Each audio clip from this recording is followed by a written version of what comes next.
of misfits and dope addicts are here. Jane in Riverdale has mud flaps in Riverdale. Okay. What are mud flaps exactly in the context of this? Just meaning, I don't know. You don't know?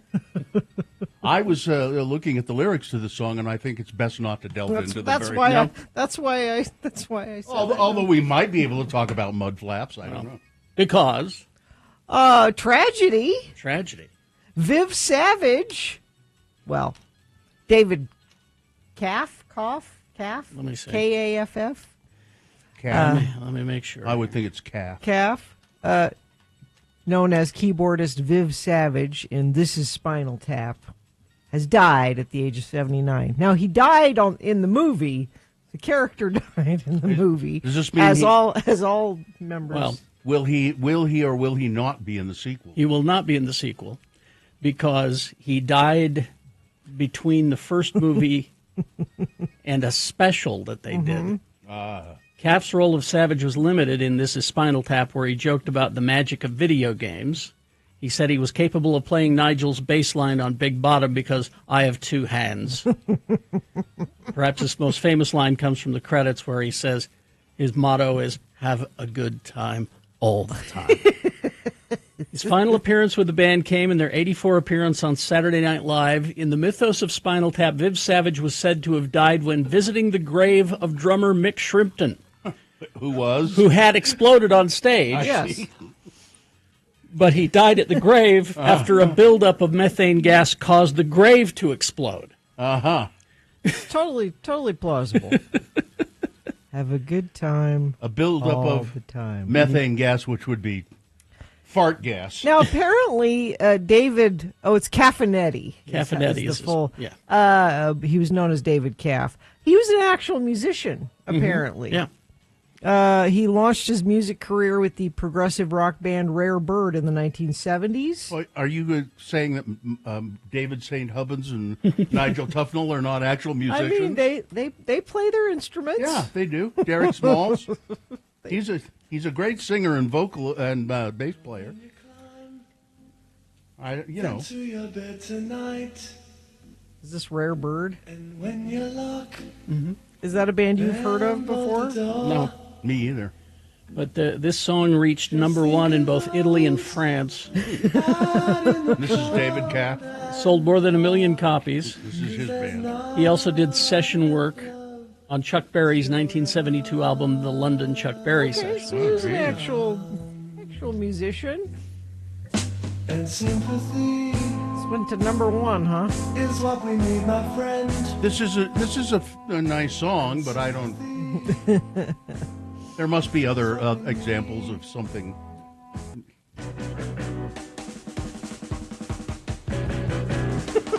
There you go.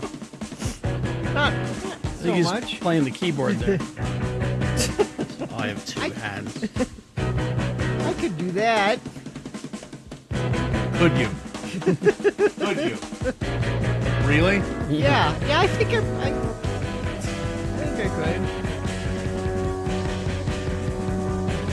It's the same two notes over and over. I think I could do that. I'm on my way to steal the day, turn it to gold, warm from the cold. All right. Yeah. Okay. I'm so excited for are the movie. You're excited? You're not worried? I'm not, no, why would I be? I trust Michael McKean and Christopher Guest and Harry Shearer. I trust these guys. Well, they have. I trust them. Rob Reiner? I trust Rob Reiner. Did you like that folk music documentary? Yes. A Mighty Wind? A Mighty Wind. Yes, I did. I'm so jealous. My sister went to see Glengarry Glen Ross in New York. Oh, with Michael McKean was in that. Bob Odenkirk was in that. Bill Burr? Bill Burr was in that. Like, everybody in it is good. I can't remember who the other person was, but Michael McKean, I'm still mad he didn't win I was stunned. I'm sorry. Go ahead. an Emmy for Better Call Saul. I was stunned when I saw him in that. I didn't realize what a good actor he was because usually he did comedy stuff very well. I remember he did something serious on the X-Files, which was pretty good, but it was nothing compared to what he did in Better Call Saul as Bob Odenkirk's brother. He was so good in that. Yeah. And he should have won. He was nominated. Speaking of Emmys, the nominations are coming out this morning. But he certainly should have been won an Emmy. Oh, Kieran Culkin is the other. So it's Bob Odenkirk, Kieran Culkin, Michael McKean, and Bill Burr. Bill Burr.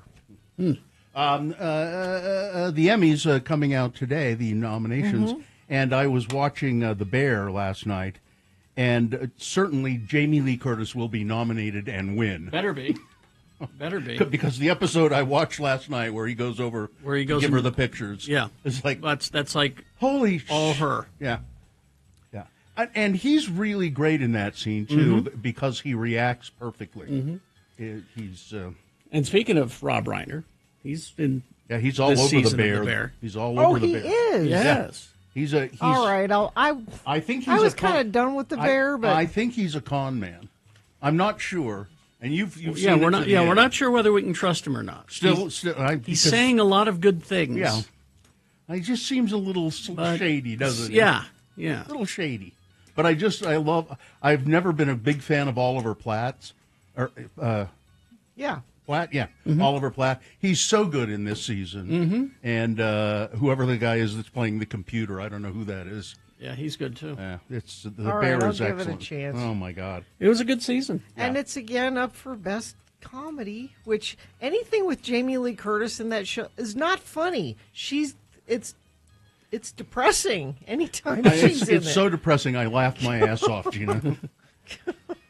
Yeah, it's. I mean, there are certainly moments of levity in it, but it's wild though that Jamie Lee Curtis has continued working from Halloween on. Yep. She has just continued working. She's a good actress. Yeah.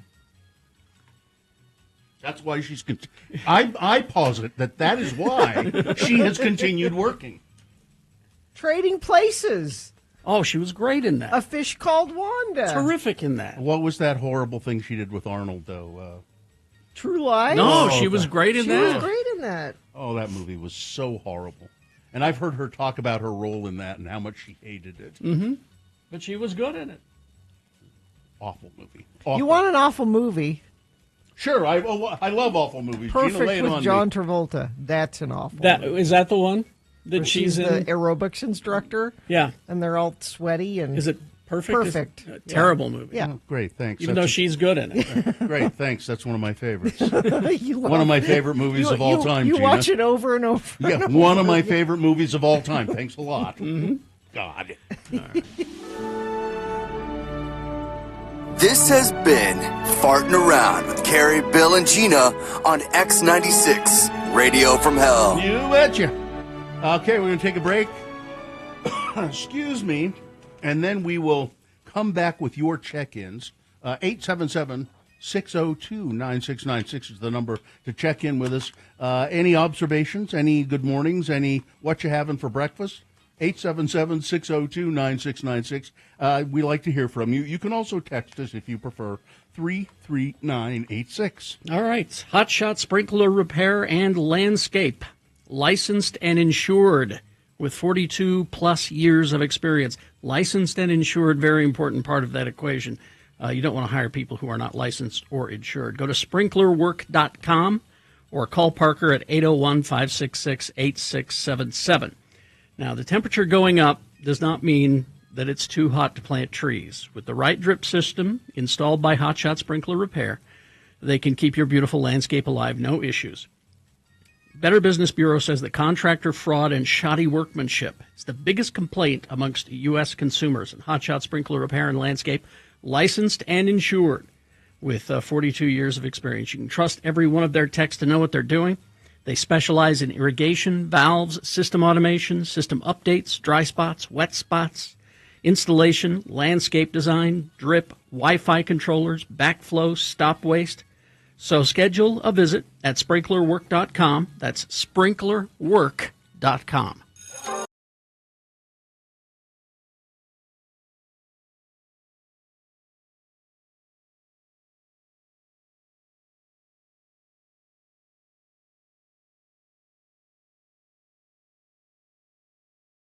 magazines, One of your women magazines? like your Ms., your Red Book? no, Ladies' Home Journal, no, like Glamour or okay. Allure or one of those, Mary Claire. and not tongue in cheek, because a lot of times they have helpful tips in there on how to host a cocktail party.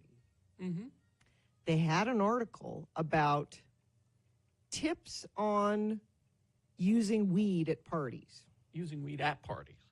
Is it like etiquette? This is weed etiquette. Yeah. Like, is it proper etiquette to bring weed as a hostess gift? Depends on whose party Depends you're on going who- to. exactly. But I mean, this is an art. Mm-hmm. They wrote it just like, Yeah. do you bring a bottle of wine to your hostess gift? If you bring weed, how do you go about? Do you smoke it inside? Do you go out on the porch? Do you offer some to other? If somebody else has brought it, what's the proper way to ask? Are these articles written for people who have no common sense? Yeah. The point is that the point is exactly what the point that Drop's making is. Is that back in the 50s, it was, you'll And now you'll it's go like, on a killing spree, and now it's don't smoke in the park. or don't smoke in the house, take it outside. And this is alongside pictures of women in black cocktail dress. They're not hippies with dreadlocks. It's your typical cocktail party. Which is ridiculous. You don't think people in black evening gowns no. are smoking? No, I resent the fact that the middle class and the upper class has co-opted marijuana. It should be just the hippies, the patchouli oil wearing, dreadlock hippies, the tie-dye crowd. It was just interesting that it was just presented in a. Yeah, but the way you describe the article too, it's just I'm still fixated on the fact that it's apparently written for morons. Well, that. It's just like what? But the type of people that read those kind of magazines Are morons? Maybe haven't encountered that before. I don't know. Have not encountered common sense. Well, the point is, the word I will take from you is common. It is now common. That's why it's appearing in magazines. No, I see. I get that. That's an interesting part of it. But if it were about booze, it would also be for idiots. Mm-hmm. It's an article for an idiot. God, They're not. Why does this make you? I just thought it was interesting. It wasn't the New Yorker. It's a dumb woman's magazine. Yeah, I know. It's I get makeup tips out of it. That's what I'm going to that magazine for, not an in-depth article on pot etiquette.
All right, 621. Let's get this over with. By the way, what that guy said, we want to hear from you.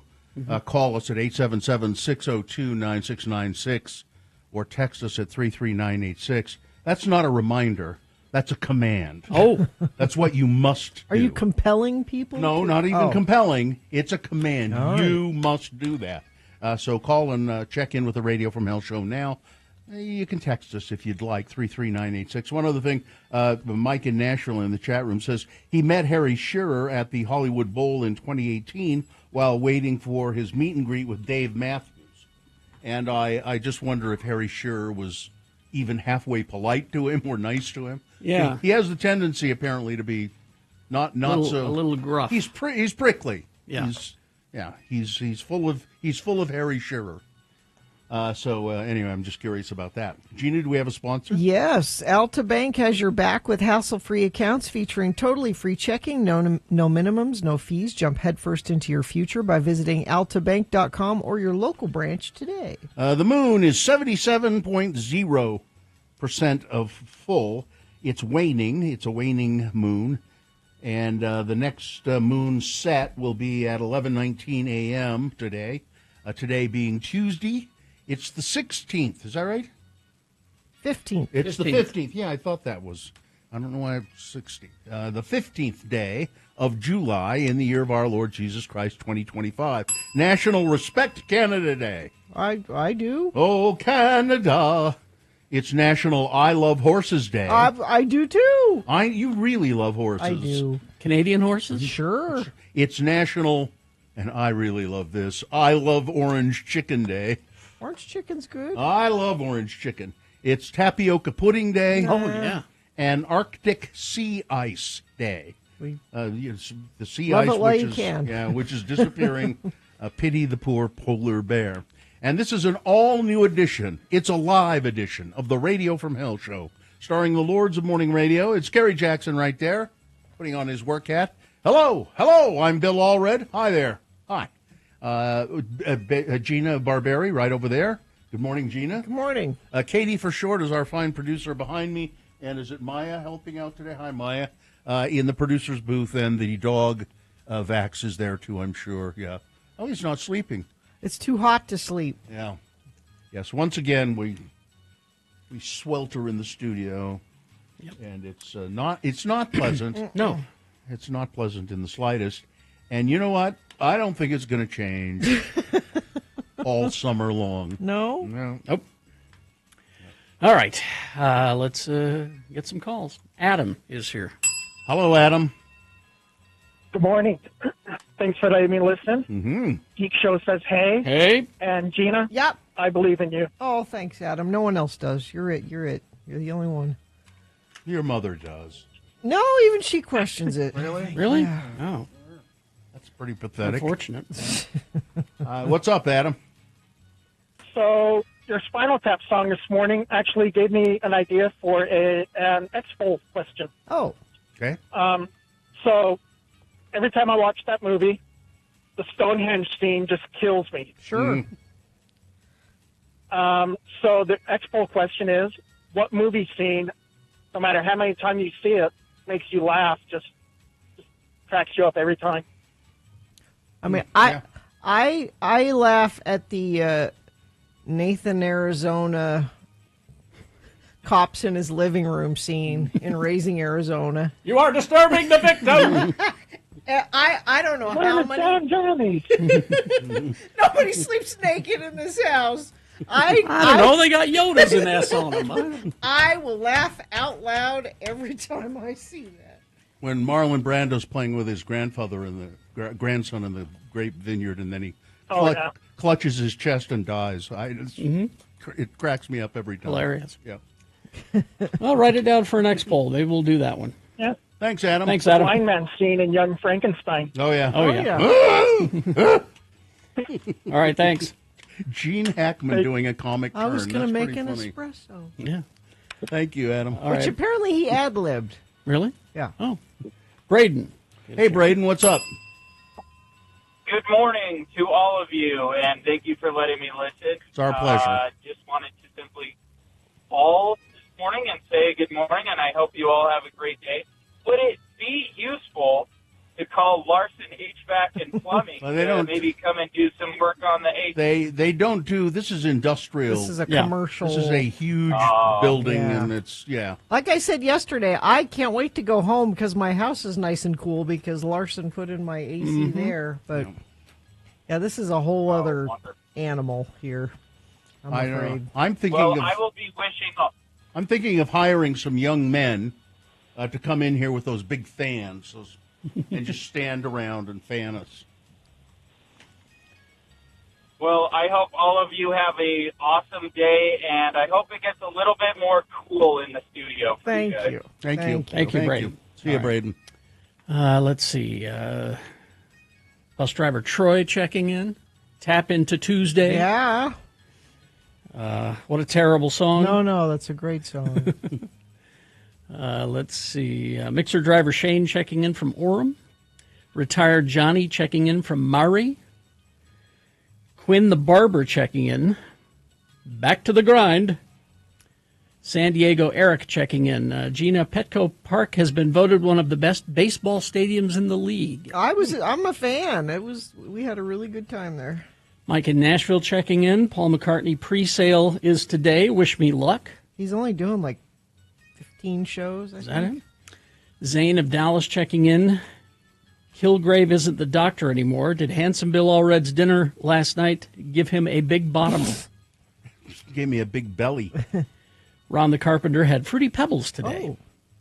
Going to go from Spinal Tap to Jamie Lee Curtis and not even mention that she's married to Christopher Guest. That's an excellent point. I Yes. can't believe we didn't say that. Meshach of Erda checking in, just wishing I had breakfast. Tree of Maine. It's going to be a hot one here today, 91 degrees, hot, humid, and hazy. It's actually humid in this studio. I don't know why that would be. Yeah. It's hot, but maybe it's because the three of us are slightly Damp. moist because it's hot. Calvin from the Dell checking in. Thanks for letting me listen. Amy of Florida. Jamie Lee Curtis was hysterical in True Lies with Arnold Schwarzenegger. And she looked great. Luis of Harrisburg, PA. Sketchy Blake of Ogden. Checking in. Midvale's Roused Hour with some traffic for you. This is Dee. Glad to be back in Utah. Glad to be listening to you. Was stuck in Lake Tahoe and Carson City because my daughter dropped her keys in the lake. Oh, no. Jeez. My That's car, horrible. It happens. my car is one of those fancy ones that the Yeah. dealership is the only resource for getting a new key fob, and they were closed on the weekend. No. Lake Tahoe and Carson City were beautiful. I'm glad to be home. Good morning, Lords. Arrived from Orem checking in, back from the hospital, so good to hear you all. Morning, Lords. Nothing to report. Jonathan, senior otter correspondent. Thank you for letting us know. Right Wing Wade with some more traffic for you. Johnny B checking in. The inspector passed my weather barrier yesterday. I can advance 2 spaces. Tristan, Smug Mug Ryan, Candace the Reluctant Farmer, Mikkel of Reno, Meg the Manager, Tim the Tree Guy, the other Bill checking in, Ella the Nanny. Everybody's here. So Okay. let's begin. Traffic. And our Infinite team assembling already this morning. Midvale's Roused Hour says I-250 North to 201 West, looking just fine. And let's see, I thought Right Wing Wade, yep, checking in from I-15, both lanes moving along well. And you, yes, you are also a member of the Infinite team. If you're on the roads and need to let us know something you're seeing or not seeing, you can text us 33986. Utah First Credit Union's personal checking, where every feature comes standard. Learn more at utahfirst.com. All right. It is 6:30. We've got some messages, a song that you probably are not familiar with. Oh, But you will be okay. soon. And it's not a new song. It's an old song. But it is certainly in the if you know, you know category coming up. And then we got Big Boy News and Frank Christ Presents all on the way. BigOTires.com. You know, Big O Tires, the team you trust. There's got to be a Big O Tire store near you. There's like 50 of them. Yeah, 50 along the Wasatch Front. So go to bigotires.com, find a location near you. But right now they're having a sale on tons of tires through August, August 10th. Get up to $120 in savings on select sets of Michelin tires, $200 on select sets of BF Goodrich tires. And, of course, Big O has the lowest price on every tire every day. You know, not just tires for your cars. Think about the tires on your trailer, whether that's your RV or your flatbed trailer that you're hauling stuff on this summer. Get those tires checked, too, and they can replace them. I think they may even have tires for your wheelbarrow. if you need them. Could be. So go to your Big O Tire store. They do all kinds of things for your car, oil changes, tire rotations, custom wheel and tire jobs. Make an appointment online. It's bigotires.com. They are the team you trust.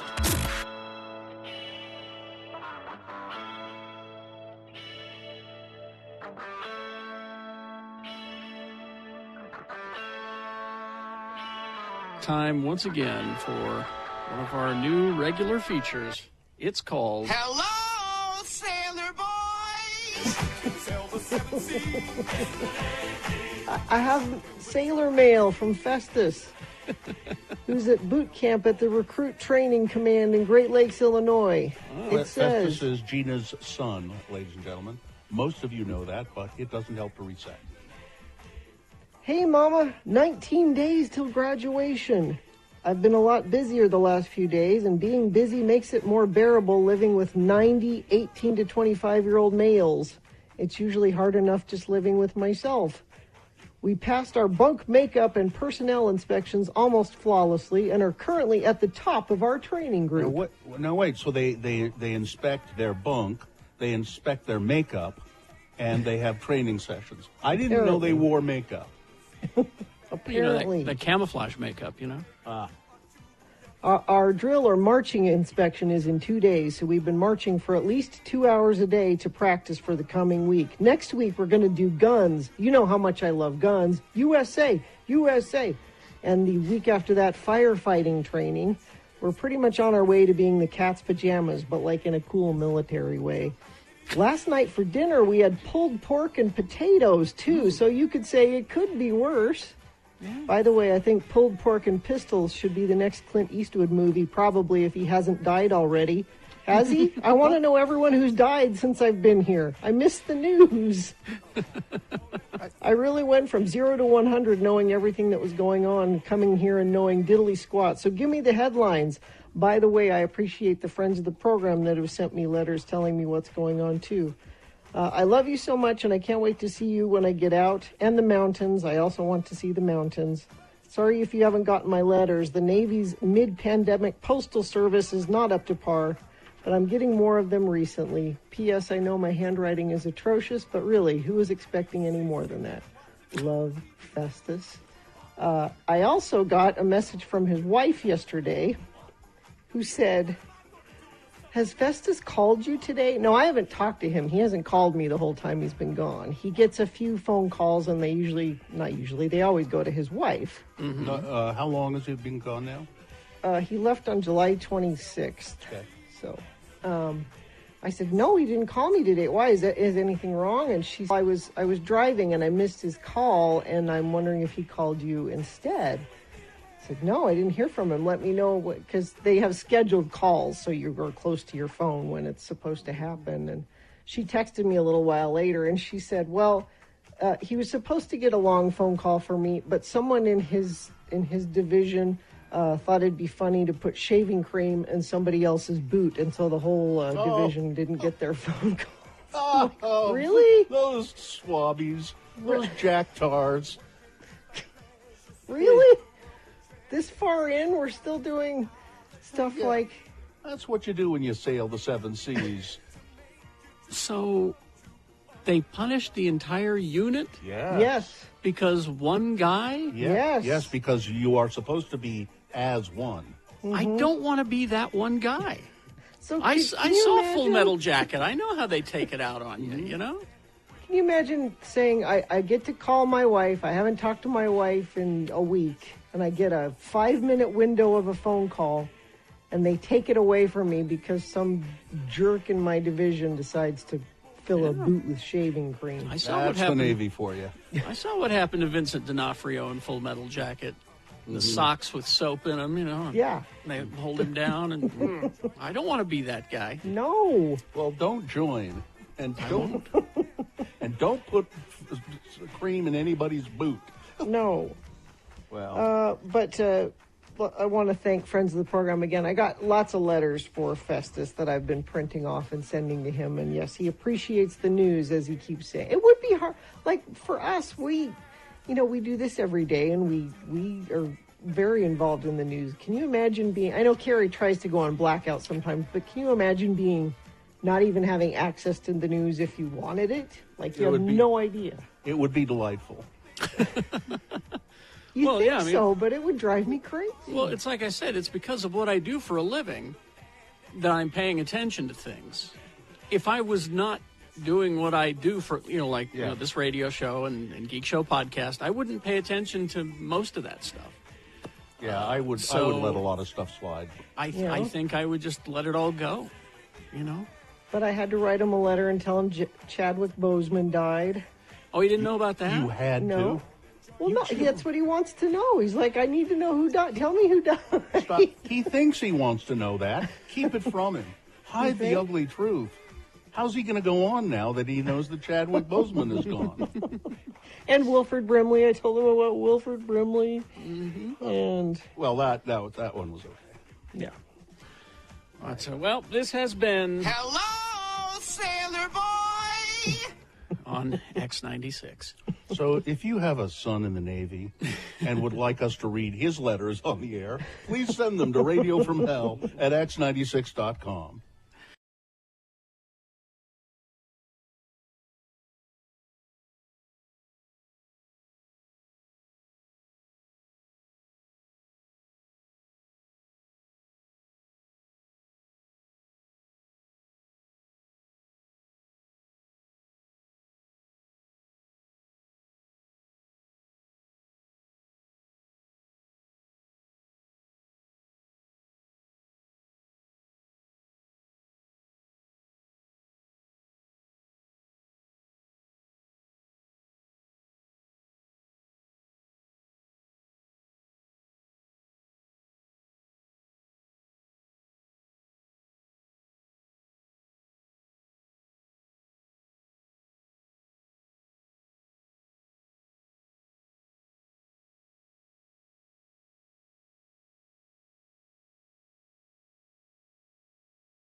Nice. Well, one you've not heard, I'll bet. I am not familiar with it. I looked it up. The Teddy Bears? The Teddy Bears is the band. Okay, how old is this song? I do not know, but it features Iggy Pop on vocals. He's a guest. That's who I thought it was. Yeah. And that is featured in the new Superman movie. I see what you did there. Yes. That's a really nice song. I like it. That's what James Gunn does. He finds these obscure songs that he throws in movies and makes them hits. Very good. That one is in the closing credits before one of the cutscenes at the end. Mm-hmm. Very good. Oh, somebody said you haven't seen it yet, right, Superman? I saw it yesterday. Oh, did you stay through the credits? Yes. Okay, there's something at the end. Mm-hmm. Yes, there's two of those. Okay. But that song, the lyrics feature into the movie. Oh, okay. About what's punk rock and what is not. Oh, so, all right. Interesting. And the movie, quick review, it's like reading a Superman comic, just as it should be. Good. Exactly. Good to know. All right. Well, let's do some big boy news and Opinnuendo. And right after that, Frank Christ presents They're Fine, They're Just Fine, the Dead Celebrity Game. Going to give you a list of 4 celebrity names. 3 of those celebrities are just fine. One of them is dead. Pick the dead one correctly, and you will win. You will win tickets to see Plain White Tees August 1st at the Canyons Village. Nice. Plain White Tees tickets. All you got to do is play Frank Christ Presents. Coming up after this big boy news and Opinnuendo. 877-602-9696 is the number to call. Line up when you feel it. The sooner the better, of course. News now brought to you by Summer Showdown continues this weekend at Broadway Center Cinemas with District 9. I love that movie.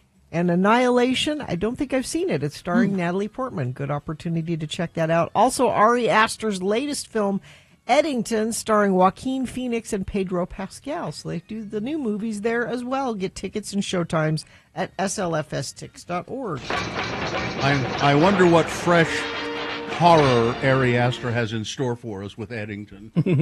By the way, just quickly, I asked earlier in the chat room, Mike in Nashville said he met Harry Shearer, ran into him backstage at a show, and was he a nice guy? He says, Harry was a bit gruff at first, but probably because it was my wife and I were trying to take his picture surreptitiously. He said, hey, what are you doing?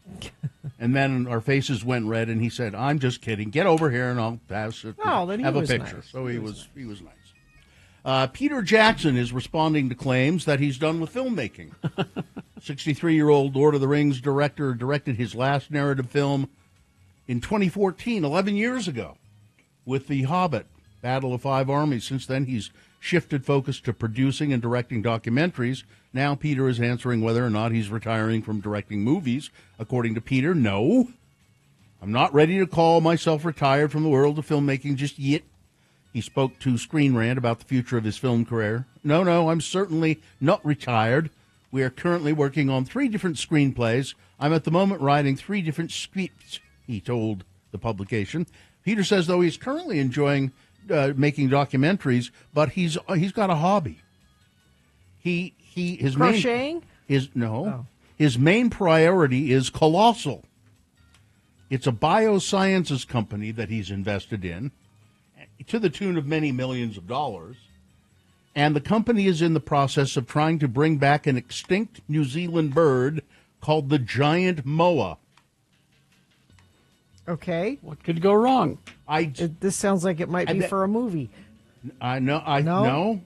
So the giant moa was a bird that was apparently just dominant in New Zealand before probably the Polynesian settlers came along hundreds of years ago and killed them all because they were apparently flightless birds, and they were pretty docile, and they tasted like chicken. So they just killed them all and ate them. And he's trying to. They have DNA. They're trying to bring them back. I think it's awfully strange and interesting. Gina, by the way, the plague. There's a case of the plague in northern Arizona. Yep. Somebody's got the plague. Yep. Bacterial infection known for killing tens of millions of people in 14th century Europe. It's the Black Death. Today it's easily treated with antibiotics. I don't trust antibiotics, though. You don't? No. Does RFK Jr., does he trust antibiotics? I'm not sure. Has he commented on I'd it? better check on that. I think if you just rub some dirt on it, you'll be fine. That's right. A Utah family some heroin on it. Family of 6 was rescued after their van rolled into the Snake River Monday afternoon. Wow. 6 people in the van. According to a release from the Bonneville County Sheriff's Office in Idaho, the family was returning home from a camping trip when their van went off the road and rolled into the Snake River near the Fall Creek campground. The driver, an adult male, called for help at approximately 12:20 p.m. He told emergency personnel he and his wife and 4 children were stuck inside the van, and it was filling with water and floating downstream. Emergency personnel arrived. Each family member was still in the van, but their heads were above water. Responders safely extracted the family from their van and onto the shore using rope and dive equipment to haul them up the river embankment. None of them were injured. Snake River Road was closed for 2 hours as crews worked to remove the van from the river. An investigation revealed that the van may have been traveling too close to the edge of the road. You think? May have been, causing it to fall off the road and roll into the river. A judge has decided that a man accused of intentionally hitting 9 female pedestrians in hit-and-run crashes during the 2023-2024 years is not currently competent for legal proceedings, but he could be in the future. 3rd District Judge Adam Mao said that he has ongoing concerns about An Dui Phom's competency. and he has seen some of the behaviors noted in evaluations during hearings over the last year. But he said the decision to find him incompetent was a really close call. The judge explained that the bar to find somebody that is not competent is pretty low. He just needs to determine that there's an over 50% chance that Mr. Pham is not competent. He said it is not disputed that Pham has schizophrenic disorder, but there is credible evidence that he has autism spectrum disorder as well. Judge Mao said that there is evidence that Mr. Pham has feigned symptoms, fake symptoms, and performed inconsistently during evaluations. He'll be transferred from the Salt Lake County Jail to the Utah Department of Health and Human Services. And so they're giving him. The judge is saying, for now, I'm saying he's not competent enough to stand trial. But Ralph Menzies, he's got the bad dementia, but he's competent enough to be executed. Yeah. The Utah Department of Corrections is preparing for the state's second execution in a little over a year. An execution warrant was signed for Ralph Leroy Menzies last week. He will be put to death by firing squad, at least as scheduled, midnight, September 5. I don't know why it has to be at midnight. I guess to make it even more dramatic. I don't understand. On Monday, corrections officials held a press conference to announce that they're making preparations to fulfill their duty in connection with Menzies' execution. A man's body has been found in Box Elder County. A passerby discovered the man's body on Saturday in the Silver Island Mountains, a range that straddles the Tooele-Box Elder County line toward the far west end of the state. Box Elder County deputies responded and said that their initial findings don't indicate any foul play. They said they're conducting a full investigation. The man's body was turned over to the Utah Medical Examiner's office. This is another body. They found that body in a bag up in Box Elder County. Oh, yeah, that's unidentified body in a bag. Maybe this is the place that people are I don't know. It's pretty weird. Maybe unidentified people dying in Box Elder County. Now we're going to go to the crime desk. Our ace crime reporter, Gina Barberi, has a story about suicide. Or was it? An Australian man accused of killing his ex-girlfriend and burning her body allegedly sent a fake suicide text to her mother in an attempt to cover up her murder, according to reports. On April 5th, 2024, Hannah McGuire was reported missing by her family after they received a concerning text from her phone. Lachlan Young, her boyfriend, heard that Hannah's mother, Debbie, woke up at 3:43 a.m. to a text message from her daughter's phone, which read, "I'm sorry, Mom. I thought this was the right decision. I tried to heal and cope, but I'm not okay. I tried messaging Lachlan, the boyfriend, but he doesn't want anything to do with me. Please check on him. This is going to break his heart." So he wrote that. How did they find Sent out? it to her mom. The court heard these messages along with bank transactions that were allegedly sent by Young in an attempt to stage her death as a suicide. Young was charged with murder.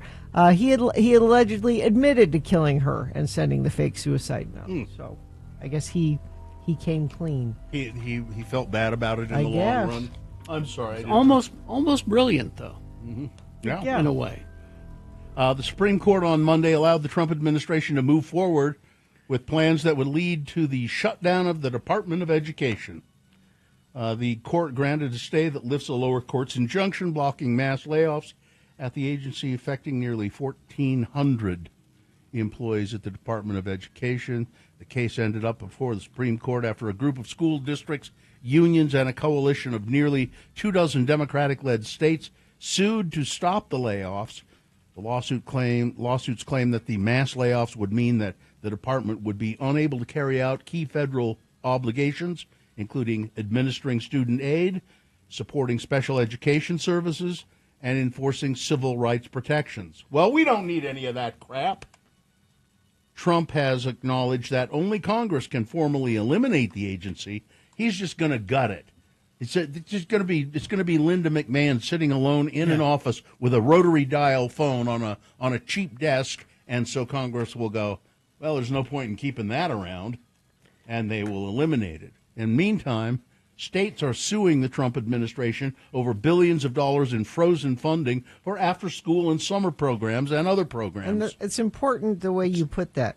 frozen funding. This is funding that has already been approved by for Congress. these programs. They've already said yes. There are this will school go to districts that. right here in our valley that are not. They've been told don't expect the money for the summer programs, and we're well into summer.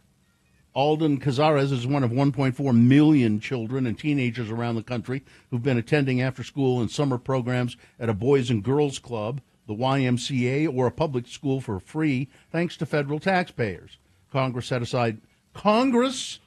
set aside money for the programs to provide academic support, enrichment, and child care to mostly low-income families, but Donald Trump's administration recently froze that funding.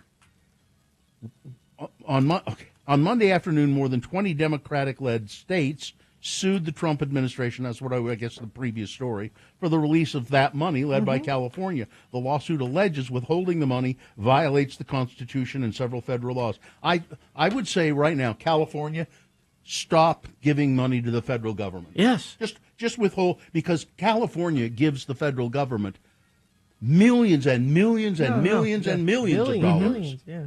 I mean, just I don't know what the figure is. Probably $1 billion every year. California keeps other states like, I don't know, Mississippi, Arkansas. Yeah, all those red states. Keeps them afloat. Yeah. Let's see. For more than 40 years, Canyon Trail Rides, a family-run business based in southern Utah, has been a beloved fixture at the north rim of the Grand Canyon National Park. I started this business in 1983. It's been a really good business, said company founder Paul Mangum. Paul began offering mule rides in Zion and Bryce Canyon in 1973, expanding to the North Rim a decade later. However, on July 4, everything changed when lightning sparked the Dragon Bravo fire. Smoke was so thick he could hardly breathe, said Paul's son, Tawn Mangum, T-A-W-N. On July 11, the Mangums evacuated their mules and staff and shut down operations at the North Rim. We take about 70 to 80 people a day from May to October, and we're shut down, Tawn said. I don't know what we're going to do. The fire has burned over 5,700 acres, destroyed dozens of structures, including the historic Grand Canyon Lodge. Let's see, one more. That's it.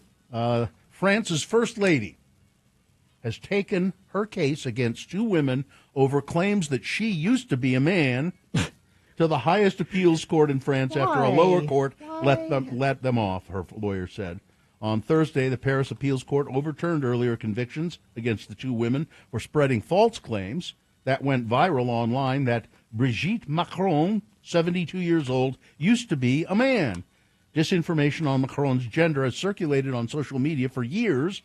Her 24-year age difference with President Emmanuel Macron has also attracted much comment.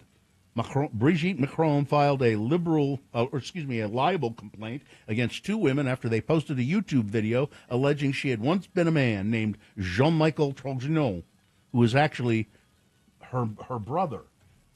In a video, so they've showed pictures of him and next to her, say, see, it's her brother. It's not her, as she used to be a man. I don't know. They're doing it because people are trolls and people are ugly and people are stupid. All right, that's it. Sports, weather, traffic. We're out of time. Yeah. So just letting you know that the All-Star game is tonight. It starts at 6. That's baseball. Weather. Hot. There is a red flag warning today from noon until 9 p.m. That means windy, over 100, and potential dry lightning storms. So be aware of that today. Traffic, we have a crash northbound I-15 in Bountiful. All traffic stopped to move vehicles to the left side of the freeway off the 4th North exit. And a crash northbound I-15 106 South in Sandy. Whatever you're seeing, you can text us 33986. Frank, you old scallywag. What? You scamp, you. I've been called names before, but never scallywag? I've never been called a scallywag. Scamp? No. Well, let me be the first. You are. Frank Christ has joined us in the studio.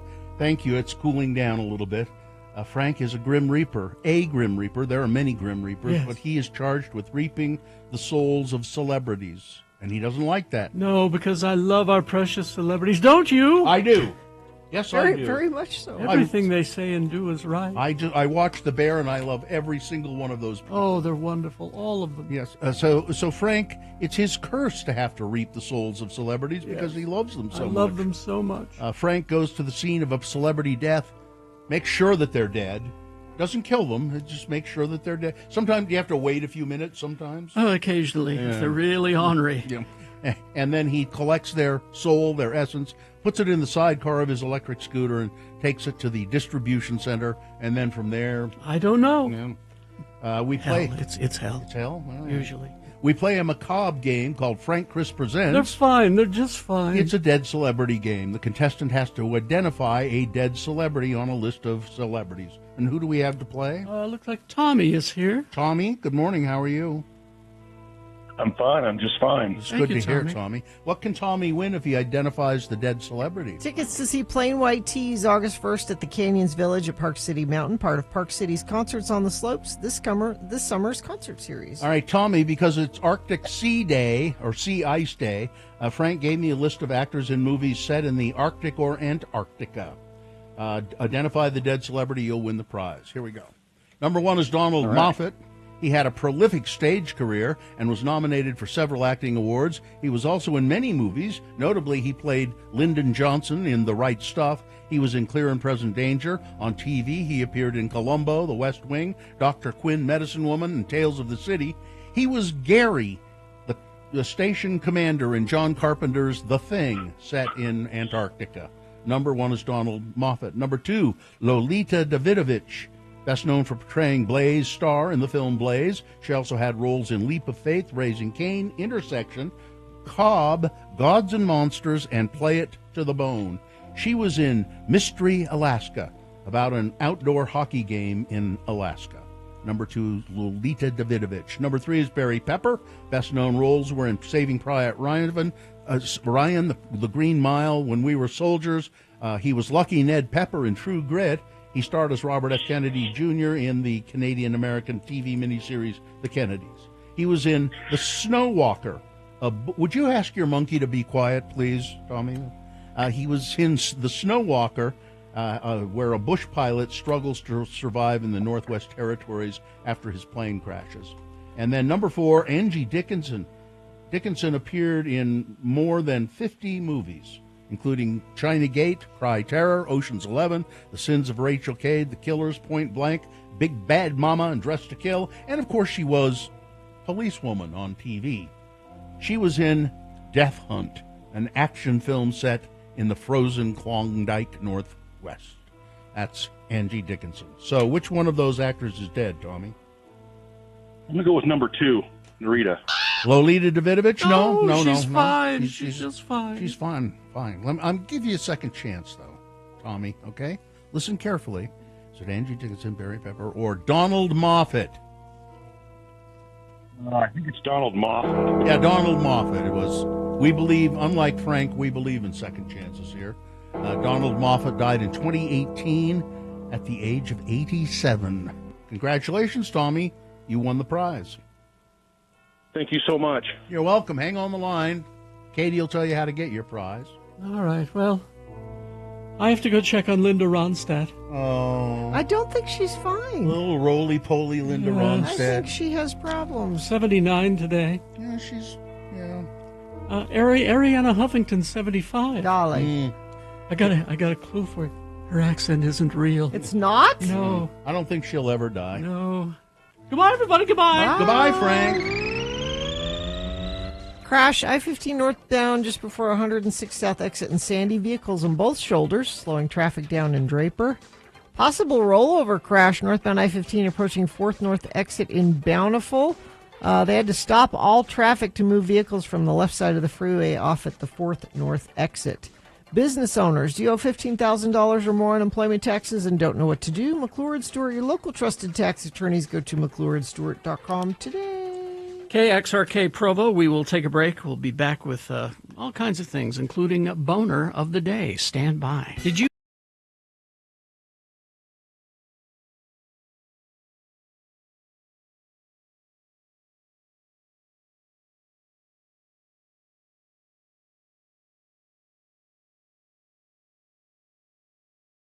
And then I was reading a story today, it's here somewhere, that men are often likely to be the ones to fall in love at first sight, as opposed to women, which I think is interesting. Did they say why that happened? Maybe, but I didn't read the whole story. I just read the headline. I haven't read it yet. Let's see if I can find it. Well, I'm certain. There it is. I'm certain it happens all the time. If you mean, Sorry. You believe in a love at first sight? Yeah. Some people believe that you have to thoroughly get to know someone before you can fall in love. Others would beg to differ, swearing that love at first sight isn't limited to fairy tales. And apparently 59% of men believe that love at first sight is a thing. Well, can 49% of women. Lust at That's first what I was sight? going to say. Well, Like, I'm very attracted to that person. I don't know how you could be in love with somebody you'd not yeah, I mean, gotten to know. it happened to me once. You were in love. I swear to God. Like I would throw myself in front of a train for this person. It was so pronounced that I think after the first time I saw this person, it might have been that at the very first time I saw them, I said this to them, but it was short a day or so afterward. I don't know how to explain this, but I believe that I have fallen in love with you and I don't know you. And what did they say to that? it's a great opening line, by the way. Yeah, I mean, I knew who she was, but I didn't. I had very little contact with her. How did she react to that? Positively, very well. As a matter of Really? fact, she said, "Really?" And I said, "Yeah, I don't." And I mean, I don't know what to do about that, but. And she said, "Well, let's find out," Well, or something to that effect. And I sort of thought that it would be. that's I the would, one? Yeah, that's the only time it's. I've fallen in lust. I was going to at first say, sight. a 'Cause I lot can of see seeing somebody and going, Yeah. I am very, very attracted to that person I just Yeah. saw. and a lot of people mistake that for love. Yeah, first time I saw my wife, the woman I'm married to, Carrie was with me. Yeah. And I just went, "Oh my God," That's but that to me That was lust. Yeah, that was lust. Mm-hmm. But this was different. The time that it happened, it was different. And did you find that person to have some quality that, Yeah, I mean, you know what I mean? Like we- now I know why I felt that way when I saw this person the first time. Yeah. Mm-hmm. And we had a relationship for a while, but it was not to be. And I won't go into the details of that because they're too painfully embarrassing. All in all. Somebody said I told that story recently. I think I have mentioned it before, but it just made me think of it reading that that story today. It was never happened to you. Never fallen in love. No. No? Been attracted. Been very, attracted, Very, very, yeah. very hard attraction. But Yeah, but not Yeah. not love. Texter. Hey, Bill, there's a song by Alan Jackson called I'm Married to You, but I Don't Even Know Your Name. I like that. You walk up and you say, "You know, I'm married to you and I don't even know you." Oh, that's all. It was good opening. You know, here's the thing about country music is that a lot of it is novelty songs, okay? A lot of them are novelty songs. Somebody in the chat room says that I understand what Bill's talking about. It happened to me, but I didn't have the guts to say anything about it. Yeah, and I couldn't see. That's another thing that I really thought it was something because I had to say it. You were compelled. Yeah. Huh.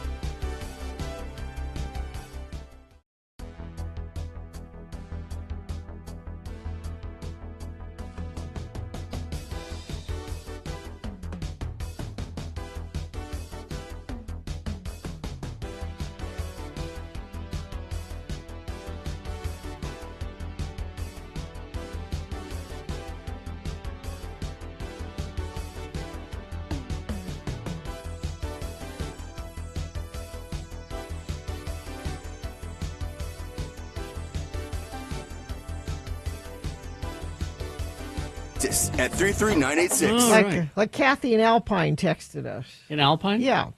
The text line from Alpine is 33986. It's also the same everywhere. Oh. Yeah. Okay. All right. 706. I have a list. You do. It's Radio from Hell with another list, because people love a good list. X96. I'm not sure when I put this in my list file, but it's from an outfit called The Merge. The complete list of 50 worst inventions ever. Worst inventions. Yeah. Now, we're not obviously going to be able to go through all 50 of them, but let me just skim through some of them. The number one worst invention, and I don't know if they're categorized. I think it's just a list, not A rank. a rank. Yeah, thank you. Number one, Segway. The Segway, invented by Dean Kamen. That little scooter thing. I don't think it was. Really? I mean, it worked. It was supposed to be the biggest thing ever. Yeah. So the marketing was bad. It says, despite its innovative design, the Segway failed to gain widespread adoption due to its high price, bulky size, and limited practicality. And now you can just use a scooter, an electric scooter. Number two, the baby cage, and invented by Emma Reed. And yes, indeed, it was a cage. It was invented in the 1930s in London, a cage to keep your baby in. Just to keep the baby safe. How does a mom go take a shower? Exactly. You don't know where to put the baby. This is not a bad invention. This cage, it has a top, and it's made with wire. Oh, it's all, you didn't say that. It's all made. It's made like a wire cage. Pop-up ads. I agree. They're annoying. Ethan Zuckerman, and they've gotten worse and worse and worse. And every day when I try to go to news sites and things, they say, well, you're going to have to disable your pop-up ad blocker, or we won't let you look at this. So I guess they have to make money. Number 5 is vapes. Yeah. Invented by somebody named Han Lick. Crocs. Oh, I agree with this. Yes. Invented by Scott Siemens, George Buttaker, and Lyndon Hanson. Crocs.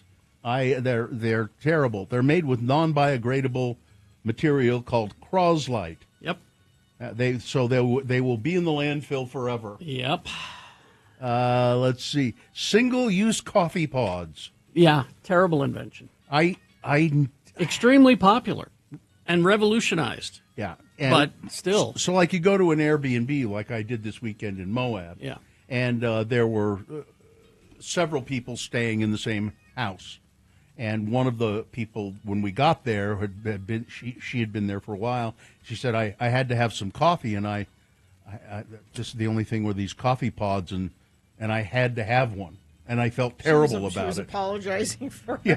But sometimes I mean, it's really, the only thing that's available. Just I felt terrible. The coffee pod technology just came along and just swept the industry. Mm-hmm. And if you look at the history of coffee consumption in America, it was the drip coffee maker, the Mr. Coffee, changed everything. Yep. But then these came along, and what was innovative about these is that if somebody wanted flavored coffee, and then the next person in the office didn't want flavored coffee, you don't have a whole pot. You don't have a whole pot of flavored coffee. Yeah.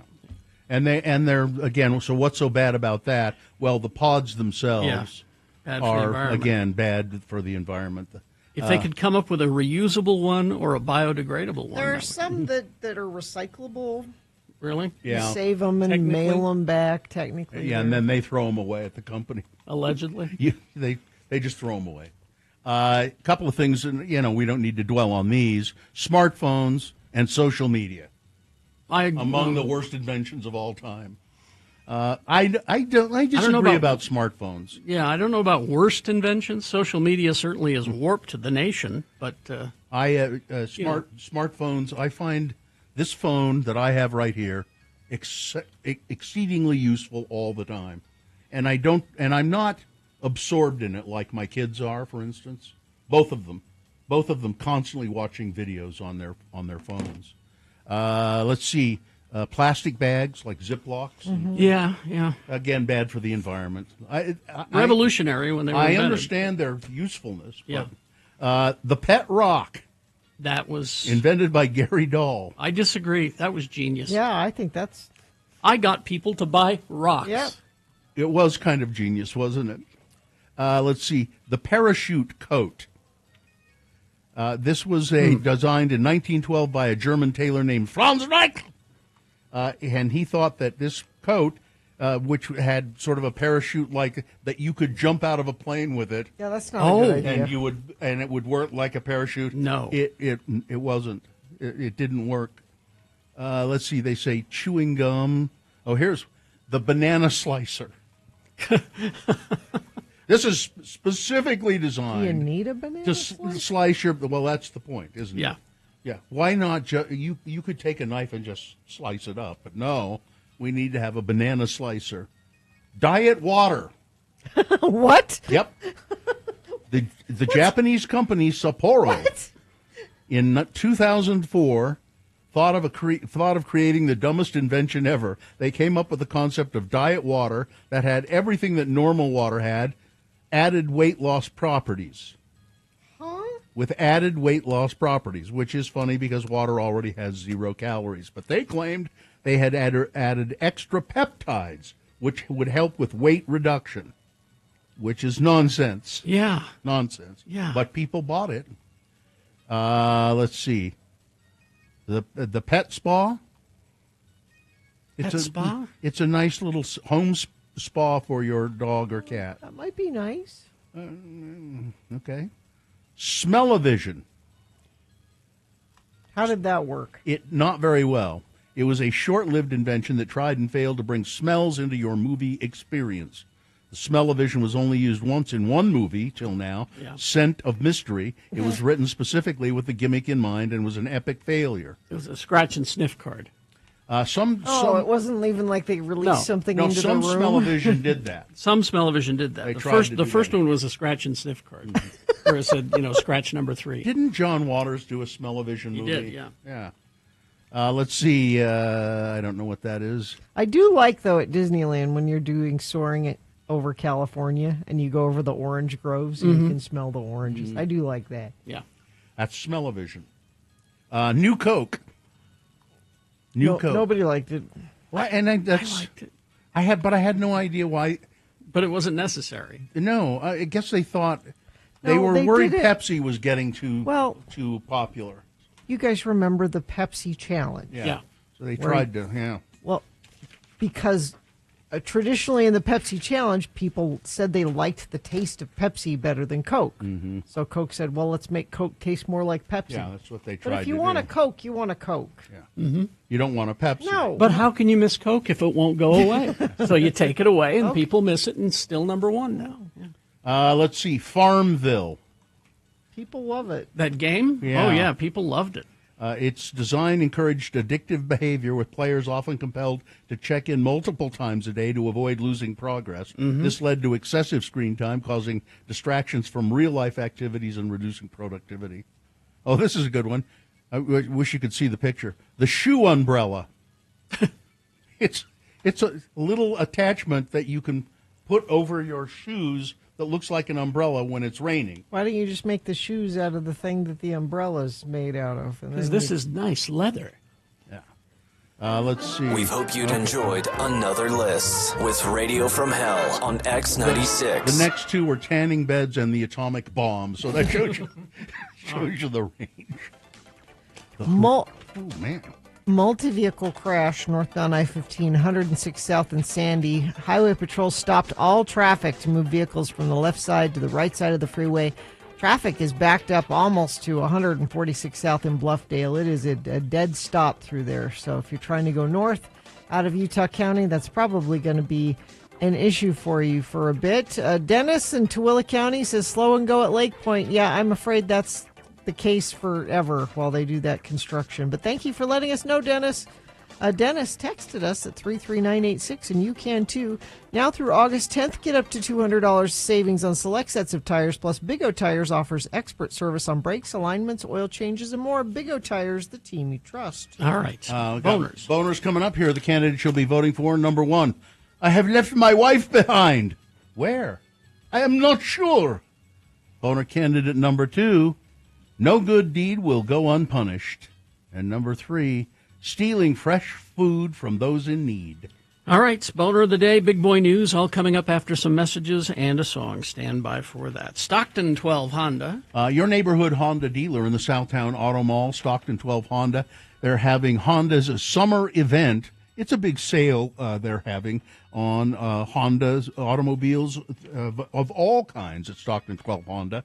I'm excited to check out and drive the new CRV hybrid version. They still have the regular, just full gas version of the CRV, but they also have the CRV, and I think that's a great idea because CRVs are great cars. There's one in my garage right now that I got at Stockton 12 Honda. Stockton 12 Honda, you'll find the perfect Honda for you during the Honda summer event. Deals like this on Hondas you'll love during the summer event at Stockton 12 Honda. They've been voted the best new car dealer in Salt Lake and also the best import car dealer in Salt Lake. Stockton 12 Honda, Southtown Auto Mall. They're right there in Sandy. Go there. Buy cars.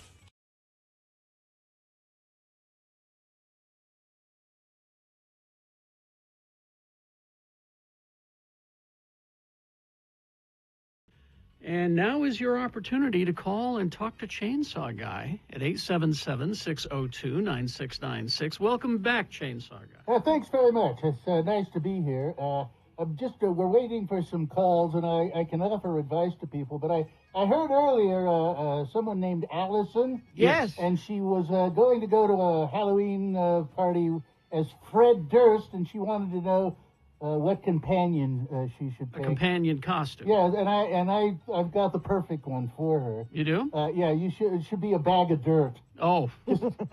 Just go somebody should go with you as a bag of dirt. Because he's a dirt bag, so a bag of dirt. You know, Gina, you're so quick on the uptake. I'm like this. Your mind is sharp. I'm just trying to impress you, Chainsaw Guy. You're my favorite guest we have on the Radio from Hell show. Thank you very Once much. a year is all we get you. Thank you very much. I listen to you sometimes, too. 877-602-9696 is the number to call. And Chainsaw Guy is not just the guy at the end of the haunted house that chases you out with a hockey mask and his chainsaw. That's right. Shaking it at you. Yep. He is also a life coach.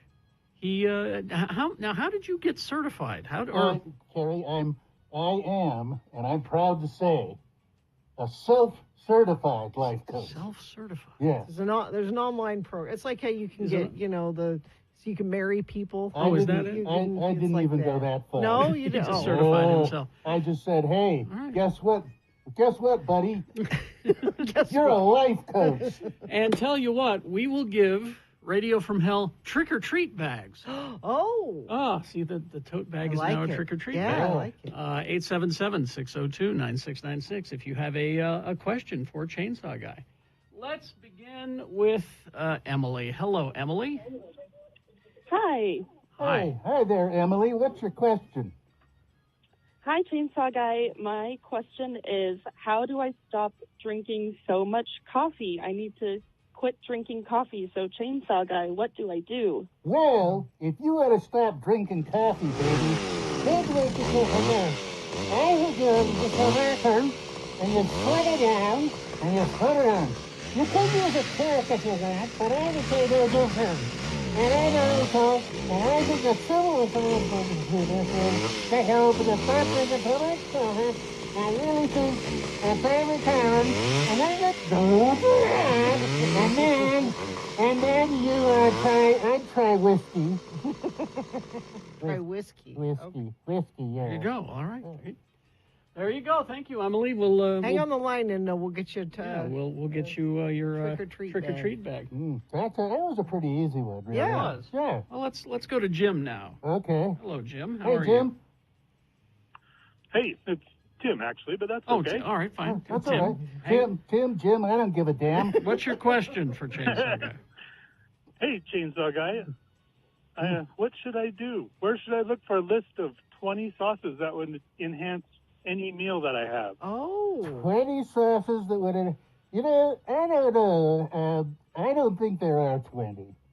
You don't? I don't think there are 20 sauces that can enhance any meal. Do you have a list of some sauces that could enhance any meal? Yeah, I do have a few. Well, all right, okay, here we go. Well, I tell you this. First there's blue sauce, and then there's pea sauce. And then there's red sauce and green sauce. And then you take a sauce, and then you pour, and then you have second sauce. And then you put the tomato sauce, and Hoover sauce, and then tomato sauce. Then you take a cumin, but the very best one is the little jalapeno. The one you really want is saucy sauce.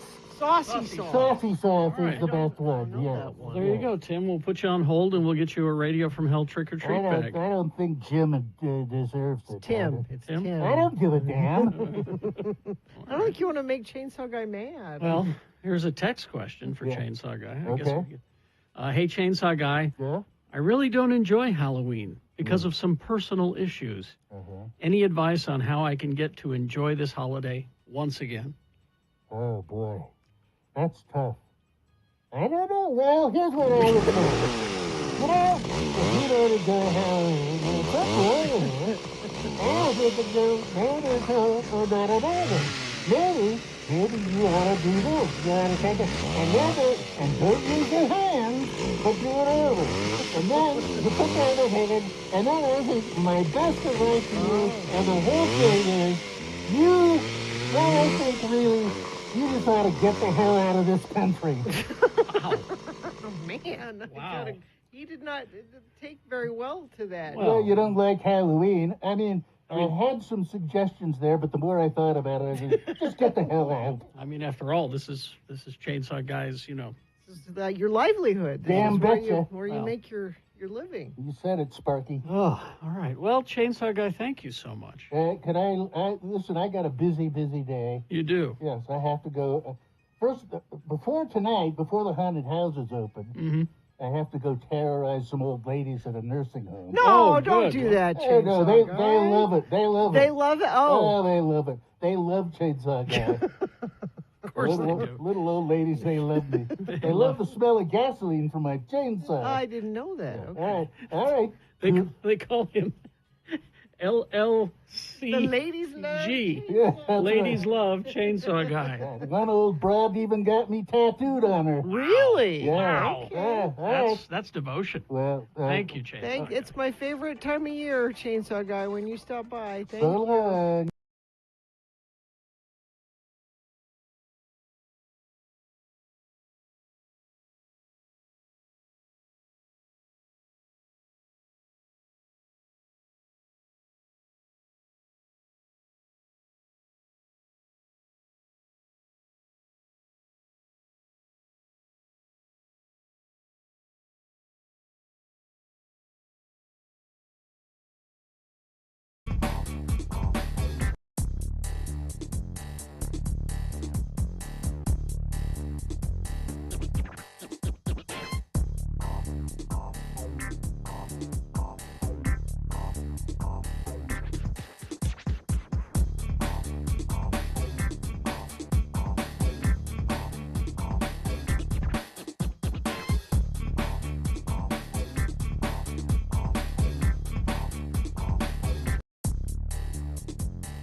Because 40 years ago today, The Cure released In Between Days, the lead single from the band's 6th studio album, The Head on the Door.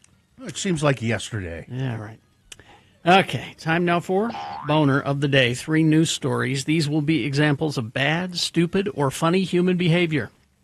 And you will decide with your vote of these 3 candidates which one is the worst, which one deserves to be Boner of the Day for today, July 15, 2025. We'll give you 2 candidates now, a third after the news. Once you've heard all 3, then you'll vote. One of your lucky random Boner voters will receive. You should have seen the argument in the meeting about the color of the new Boner T-shirt, what color it should be. People with big opinions on what color the new Boner T-shirt should be. So I recall my opinion was, I don't care. Yeah. And I don't know what we landed on. So you'll be winning a Boner T-shirt of an indeterminate color. Boner candidate number 1. I have left my wife behind. Where? I'm not sure. On July 5th, a Paris, France man left on vacation for Morocco with his wife and daughter in the family car. Okay. They made several stops at gas stations along the way. It's a long trip. But during one of those breaks, something peculiar happened. At around 4:30 in the morning, the man, whose name has not been revealed by the media, left the gas station without realizing he had forgotten his wife there. He only realized his mistake about 160 miles later, and he quickly called emergency services for help. It was a very bizarre conversation because the man not only had to explain how he could have forgotten his wife at a gas station, she's a quiet woman, but he had trouble remembering where the gas station was. We received this rather confusing call at around 8:30 in the morning. The gendarme in France's Loire region told France 3 the man no longer knew where he had stopped or when. The gentleman mentioned a break that he had made near Orleans. We contacted our colleagues on site to have them check. Interestingly, the couple's 22-year-old daughter was in the car the whole time, but she couldn't offer much assistance to the police because she was asleep and had no idea where her father had forgotten her mother. Despite checking multiple rest areas along the way, police couldn't find the missing woman, which only made the situation more tense because they began to suspect that the 62-year-old man had forgotten the woman on purpose. Luckily, the strange story does have a happy ending. The police were able to locate the missing woman with the help of a mobile network operator by tracking her phone. She was at a motorway service station in Duchère. Wait a minute, she had a phone? Apparently. Why didn't she just call and say, you left me here at the this woman gas hadn't station? moved since 4:30 in the morning. She was just waiting for her family to return. Following a short investigation, police concluded that the Paris man had genuinely forgotten his wife, and she was too stupid to use her phone to call. These people are all boners because they shouldn't be allowed out and about. Or maybe they're sad and have dementia, and I'm starting to feel kind of bad about this one. Well, maybe, or they shouldn't, but they shouldn't be allowed to be out and about. Why isn't the 22-year-old daughter driving? And she was napping. I think her father says, I will not let you drive. You cannot drive. Boner candidate number 1, I left my wife behind. Where? I'm not sure. Here's boner candidate number 2, no good deed will go unpunished. An Arizona homeowner has been repeatedly fined $100 for handing out free cold water bottles to neighbors over the past year, forcing him to take drastic measures against his homeowners association. David Martin's 5 years of kindly providing refreshing water in his Goodyear, Arizona driveway has caused tension between him and the HOA in the Canyon Trails community. Mr. Martin's gesture dates back to 2020 when he'd share the cold water with anybody walking by his home, creating a feeling of togetherness and unity during the blistering hot summer months. Again, this is Arizona. Yeah. Seems like a nice thing to do. It's for the kids, the delivery drivers, couple holding hands, walking down the street, Martin told a local radio station. It's for the little kid who has to walk his dog in the heat. Martin came up with the idea alongside of his wife when he was trapped at his home during COVID and wanted to create a feeling of togetherness and unity during the trying summer months. I figured what better way to be an asset to the community than ice-cold water? Sure. Last year, a rift began to form, though, when the HOA and its management company, FS Residential, fined Mr. Martin $50 for storing items in plain sight. It's a cooler. His cooler set up in his driveway for neighbors to take water from. Martin refused to pay the bill and was fined $100 for noncompliance. Here we are in July, the hottest day of the year, and we're still talking about a water cooler with free cold water. It's ridiculous that they're adding violations to a total that's not going to get paid because I'm giving out free water, and I'm not going to pay them. Good for you. The Homeowners Association said it had no problems with Mr. Martin handing out water, but stated he cannot advertise such projects on his lawn. What? The association does not object to a resident providing water bottles within the community. However, the community's rules do not allow a resident to advertise water bottle distribution from a portable ice chest. It just says on the ice chest, free water, take one. Please grab a water. Yeah. Grab a water. So he's still refusing to pay. Good. He tried to coup. There are 4 members of the Homeowners Association board. Mm-hmm. He tried to have a coup and get the 2. There are 2 of them that are against the water. Then the other 2 are saying, just let him do it. What's wrong with people? He's trying to stage a coup and get them voted out. And They should be voted out. HOAs in general are usually... I mean, I can kind of understand the thought behind an HOA way of like, okay, we don't want you parking cars on your lawn and that kind of thing. Yeah. But when they get petty about this kind of handing thing... out free water. Exactly. No good deed will go unpunished. Boner candidate number 2. Oh, yeah. Chat room. Jimmy Johns points out, I guess they don't have Halloween there. Coming out in a moment, boner candidate number 3, stealing fresh food from those in need. All right. Boner candidate number 3, coming up after this. Big boy news and Opinioendo, brought to you by Salt Lake Acting Company's summer show, The Secret Lives of the Real Wives in the Salt Lake Hive, runs now through August 17th. This production is a cabaret-style show with table seating, theater seats. You can bring your own food and drink. Get tickets at saltlakeactingcompany.org. Well, come on. My there it is. It's frozen up for a second, but here it is. Bono says that he has only one regret about his appearance at Live Aid way back in 1985. Just one regret. He says it's his hair. Yeah. It was the 80s, Bono. I had a mullet. Everybody had that hair. I can't look back at this moment with 2 eyes because it was such bad hair. His point is that it's historic, this event. Yeah. I watched the CNN's got a docuseries about it, and I watched the first part of it, which is just about Band-Aid. Okay. And how it led up to Live Aid. Mm-hmm. But, they showed coming up on next episode, Bono saying, the reason that it's not because of my vanity or anything, it's because it's a historic event, and I'm there with a mullet. Yeah. You know? This is honestly one of the most famous moments of your life in your activism, and you've got a mullet. Yeah. The documentary is, Live Aid, When Rock and Roll Took on the World. Was really good. It premiered on the BBC in July, early in July. Now it's on CNN, as Kerry said. It's just like several parts. Several. I don't know how many parts, but the first part was just essentially Bob Geldof seeing a report on the BBC News about people starving in Ethiopia and how it just hit him so hard that he felt like he had to do something, and that's where Band-Aid came from. Measles has been discovered in the Provo area's wastewater. In a preliminary analysis conducted by an independent research program, Dr. Alicia Nolan used the surprising find to underscore the relevance of wastewater analysis in tracking the appearance of infections. The samples can't identify a specific house or individual. They're taken from the communal water treatment centers, but measles has been detected in the wastewater in Provo. Finding measles in the water sample means at least one person in the area had measles when the water was collected the week of July 7. But the finding is not a total surprise, as 9 Utah residents, 7 of them in Utah County, have confirmed cases of measles. Health officials say they're sharing information to remind people that measles is circulating in Utah County and to warn people to take precautions. Wastewater sampling is a new and useful tool for public health, said Dr. Alicia Nolan.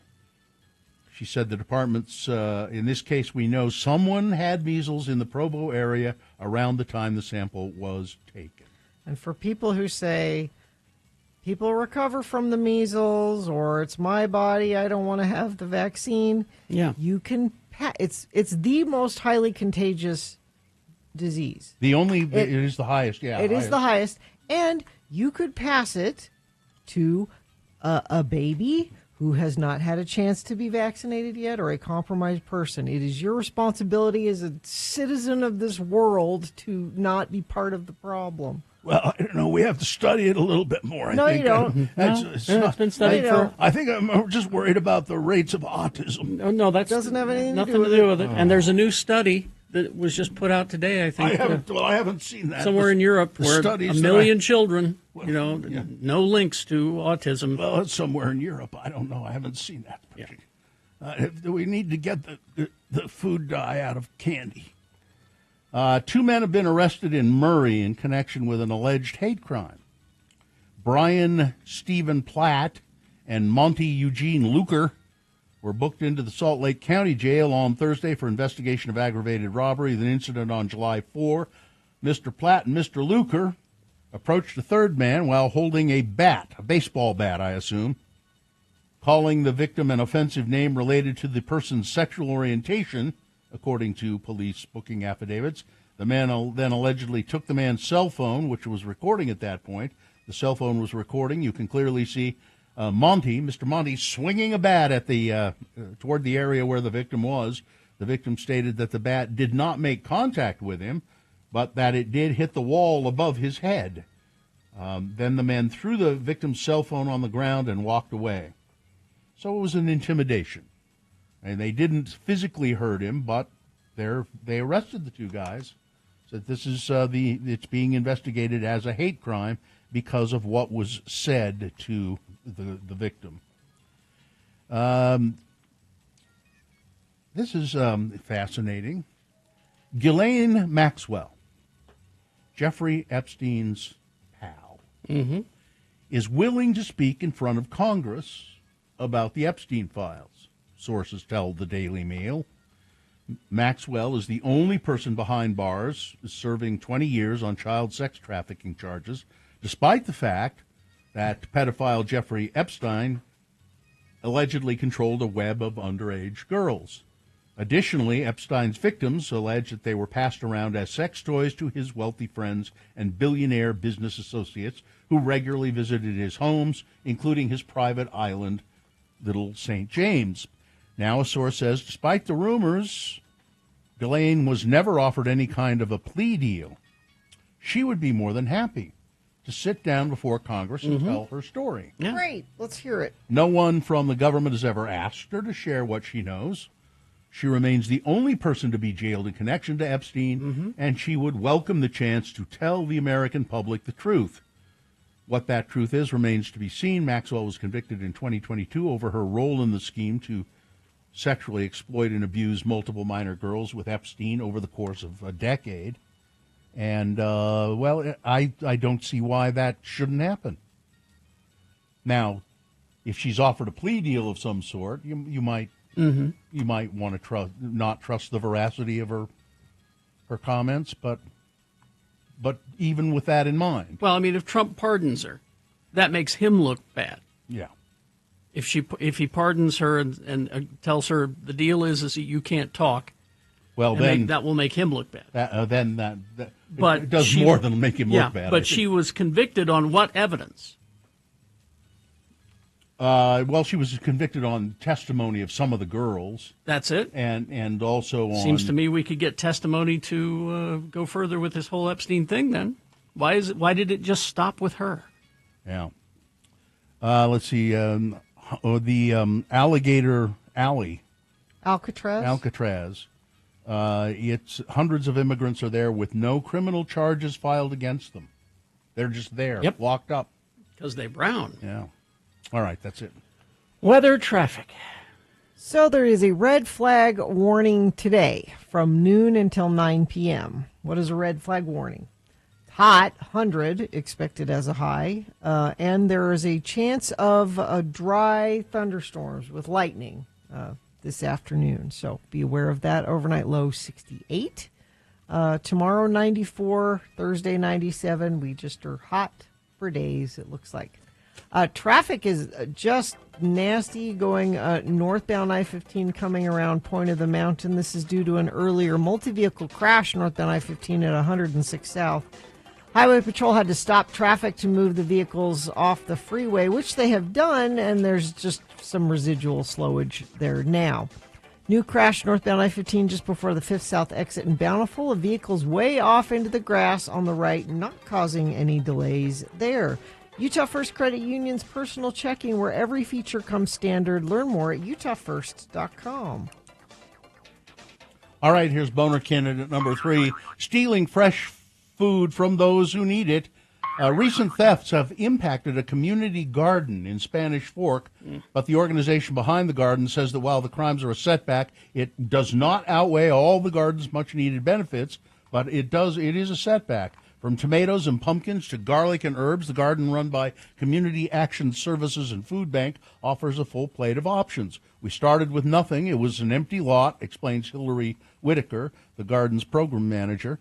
Both Whitaker and Jesse Miller, along with Spanish Fork community, the whole community, planted seeds that allowed this garden to grow. It's really an opportunity for those in the community who may not have access to a place to grow their own food and have that nutrition that comes from fresh fruits and vegetables, to have access to that in Spanish Fork. The important thing that people have often misunderstood is that the garden is not communal. Oh. I found out that there was produce being stolen from some of the plots, Whitaker said. People rent these beds for $20 for the entire year to grow their own food. Mm-hmm. So it is a community garden in the sense that you rent a little bit of piece of it, and then you plant your own stuff and you have the produce. But people are now stealing the produce. The theft doesn't just impact their own services, but Whitaker says it also affects the food that goes directly onto families' tables. While taking garlic and pumpkins may seem harmless, she said, there are things that typically take the longest to grow.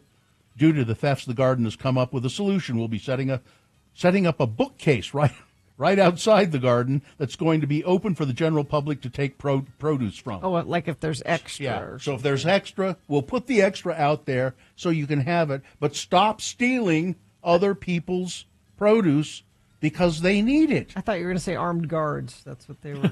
Or alligators, maybe.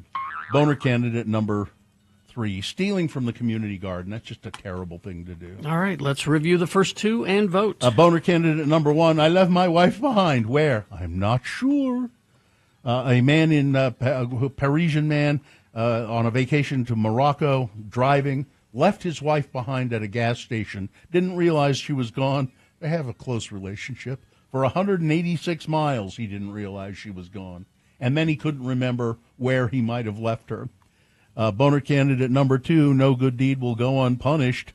The Arizona homeowner who has been repeatedly fined by his homeowners association for handing out free cold water bottles to his neighbors that happen to pass by. He's been doing it over the years, and they're fining him $100 every month for it. And boner candidate number 3, stealing fresh produce from those who need it. All right. Time to vote for boner of the day. 1, 2, or 3. Remember your candidate number, the one that you think should win. Which one do you think is the worst? 1, 2, or 3? Put your candidate number in the message of a text, and then text that to 33986. Or call Katie in the producer's booth. She'll take your live voice vote, 877-602-9696. Or you can go online, x96.com. Look for the box that says Boners, July 15, 2025. Click and vote. If you don't see that box, refresh your browser. It'll appear. Click and vote. All right, you've got about 3.5 minutes to get your vote in, so let's go. This is Boner of the Day. Now, as soon as we award the boner, that means the phone lines will be cleared for Hello, Yeah, What? The innovative radio feature that we invented, where you call and just talk to us about anything. Anything. Yeah. So get ready for Hello, Yeah, What? As soon as we award Boner of the Day. Stand by for that. RenaissanceRanch.com. Renaissance Ranch has been helping men get sober, get off of drugs, get off of alcohol for many years now. Renaissance Ranch is a locally owned addiction treatment center for men. And the hardest part for a lot of guys is just, saying, I have a problem. I do have a problem. It's hard to say that, and it's hard to reach out for help. Well, Renaissance Ranch is there. They offer residential and outpatient services. Renaissance Ranch staffed by recovering addicts who have great empathy because they understand the addiction cycles very, very well. Help is there for you. Schedule a free consultation and read compelling success stories online. You'll find them at RenaissanceRanch.com. That's RenaissanceRanch.com. And by the way, they are award-winning for their work at a Renaissance Ranch, and they do accept most private insurance plans.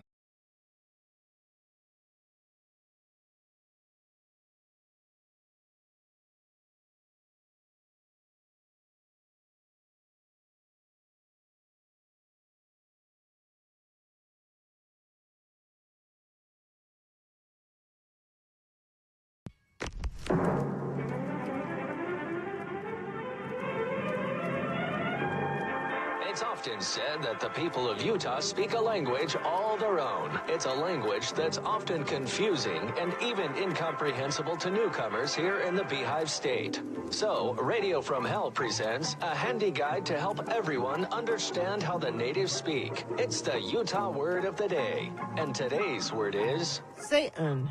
Satan. S-A-Y-U-N. Satan. Today's word and the following sketch was written by Radio from Hell friend of the program Kirk Baxter, with a bit of editing and rewriting by Bill Allred.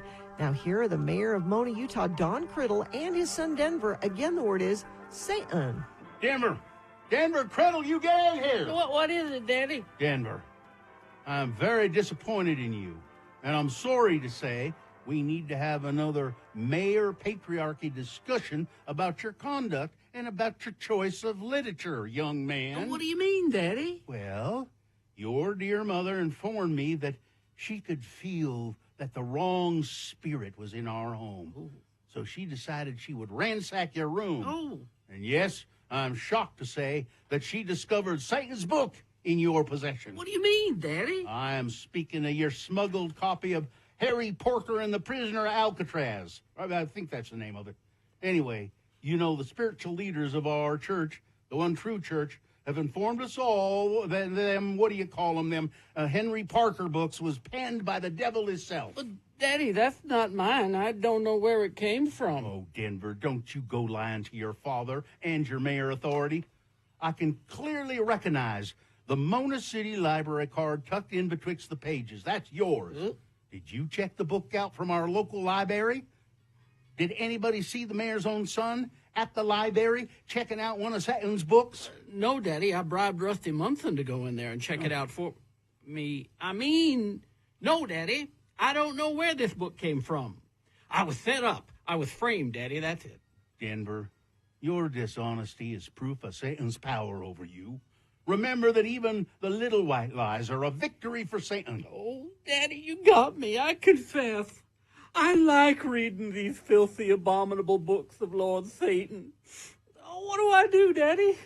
Surely my father and illustrious mayor can save my wavering soul from destruction. Denver, this calls for extreme actions. Oh. I remember when I was a boy, and my daddy caught me with an addiction to lighting matches, and do you know how he cured me? How, Daddy? Well, son, he took me deep into the hills of Mona. He brought with him every box of matches he could buy from the local store, and he had me light every single match one by one until I was sick of lighting matches. And wouldn't you know it, I was cured. I never wanted to light another match from then on. So, in order to cure me, I have to read more of Satan's books, Daddy? That's right, Denver. And then, when you have read the entire series, I will burn them in our incinerator. Let's get started. Hail Satan! Denver! Join us again some other time as we examine how the Utah natives speak with the Utah word of the day.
602-986. All right, 7:52. Time to award Boner of the Day. And the Boner of the Day is brought to you in part by a delicious chicken cordon bleu sandwich. A blue ribbon sandwich. Chicken A blue ribbon. cordon bleu. Chicken. Does that mean blue ribbon? It's a blue ribbon sandwich. Yeah. And Excel Automotive Repair, commuter vehicle repair specialists, Asian and small domestic vehicles, dealership quality service at independent shop rates, located at 33rd South, 290 East. To make an appointment, go to excelautomotiverepair.com. No competition today whatsoever. Over 200 votes. The winner, Boner candidate number 2, no good deed will go unpunished. Hello, yeah, what? Oh, I mean this. A distant second was number 3, the stealing produce, but a distant second.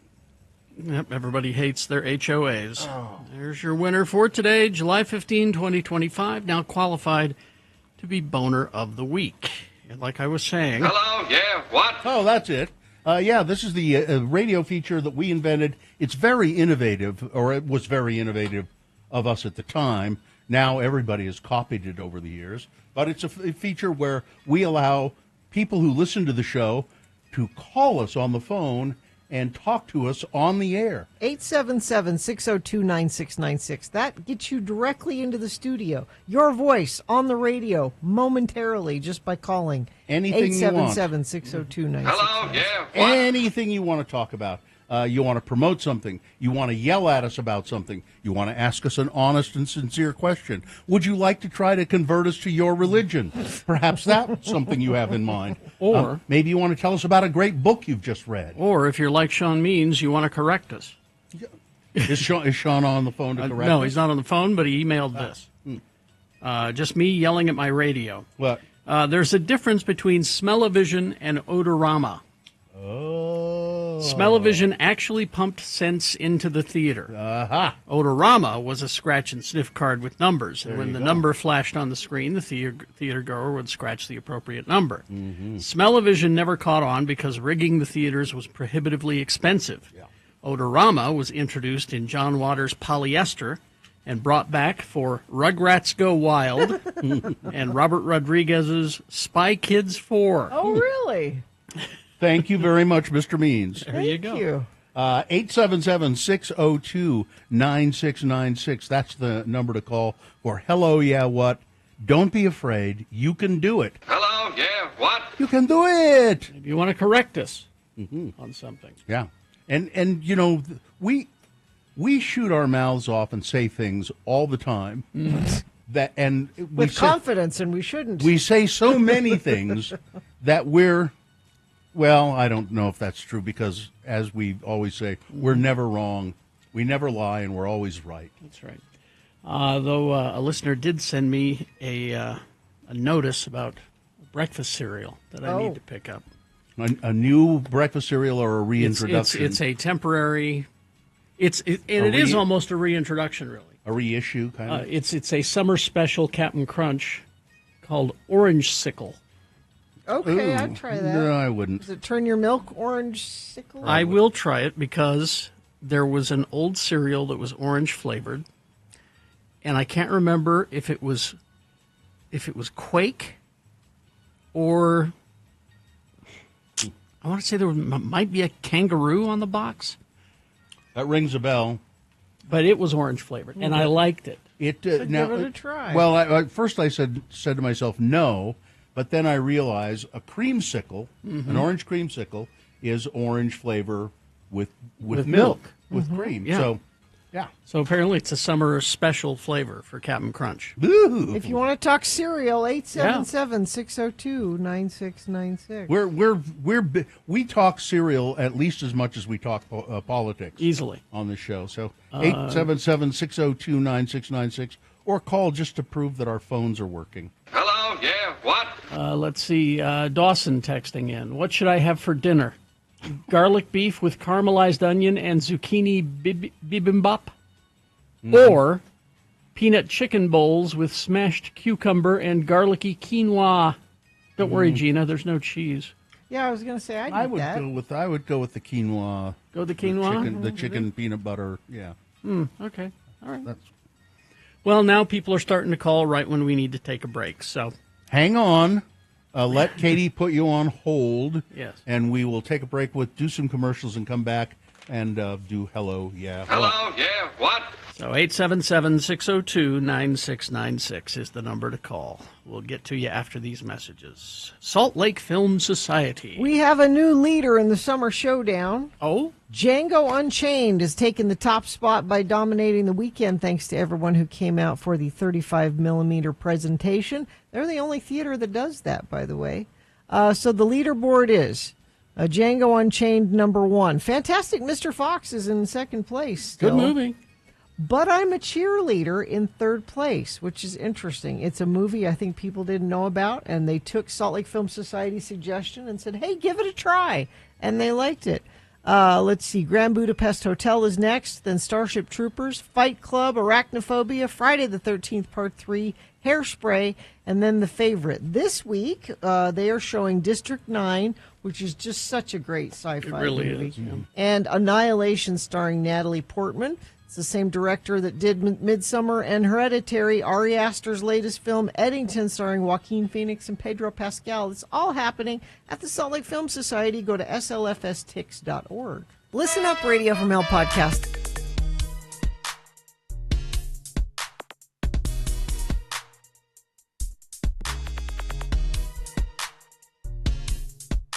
Program, Carrie and Bill. And let's see, it's time to check out the answering machine. Have you... Yeah, go ahead and access it. We have an answering machine here at work because, well, we don't like personal calls at home. I use my phone at home for outgoing calls only. Hi there, you've reached the offices of Carrie and me, Bill, the Radio from Hell guys. And if you have anything to say to us, we're not picking up, so wait for the beep. Usually these calls come in after hours. I mean, after we're not here, Yeah, that is. after like 1 or 2. It's rewinding. Yeah. Hi, Mr. Allred. This is Dr. Arnold's office calling. Oh. I have what I hope is good news for both you and Samantha. Samantha's definitely pregnant. Hey. She's a very healthy bitch, so we anticipate no problems. What? She's about a month along. Good. So she should deliver in about 2 months. Office will be open until 5 p.m., so please try to pick her up before then. We'll have her well-groomed and ready to go. Well-groomed? I didn't tell you guys I got a Thank Chihuahua, you. did I? It's a Chihuahua. It's a little. I got a new little dog. Oh, they're so cute. I know you got little beady eyes. Yeah, they are. Gonna have Hi, pups. Carrie. This is Libby Weaver from Fox News. Oh. Hey, would you stop leaving your underwear in my mailbox? Again? If you don't stop, I'm going to have to call the police, Carrie. Bye. Yeah. Yes, this is the in vitro fertilization clinic at the University of Utah calling for Ralph Allred. Mr. Allred, we have the sperm sample you left with us yesterday, and, well, I'm not sure what to say here. The sample you left with us, it's not human. Please Bill, return our call. Bill, you're supposed to... Oh, I didn't understand. Leave yours. Not... Never mind. Hi, Carrie. This is Shauna Parsons from Fox News. Listen, you've got to stop leaving your underwear in my mailbox. This is getting absolutely turn this ridiculous. off? I have Number called two. the Salt Lake Police, Can we and turn- there is a restraining order against you, so wise up. Can we turn Bye. this off, please? Way to go, Carrie. None of any... Add it Bill? again. It's Chunga. I got my big toe caught in the water spout of the tub again, and I can't get it out. Again? I've been here for about 2 hours, and I'm lonely, and the water's too cold. Bill, I ran out of beer, and I'm down to my last cigar. This happens to Now, you. I know you said that last time this happened, you wouldn't help me again, but everybody else has said that too. That's right. Can you come over? No. Please? No. Well, I see... Make sure you bring some soap, okay? Well, I see you got out okay. Well, I mean... finally, Again, you did this. Mike Summers came and got me out. Well, how nice of him to He do brought some soap and... How nice. Your little sponge bag. Yeah. All right. Carrie, Al Bain from K-Bear calling. Al Bain. Look, do me a favor. Quit leaving your underwear in my mailbox.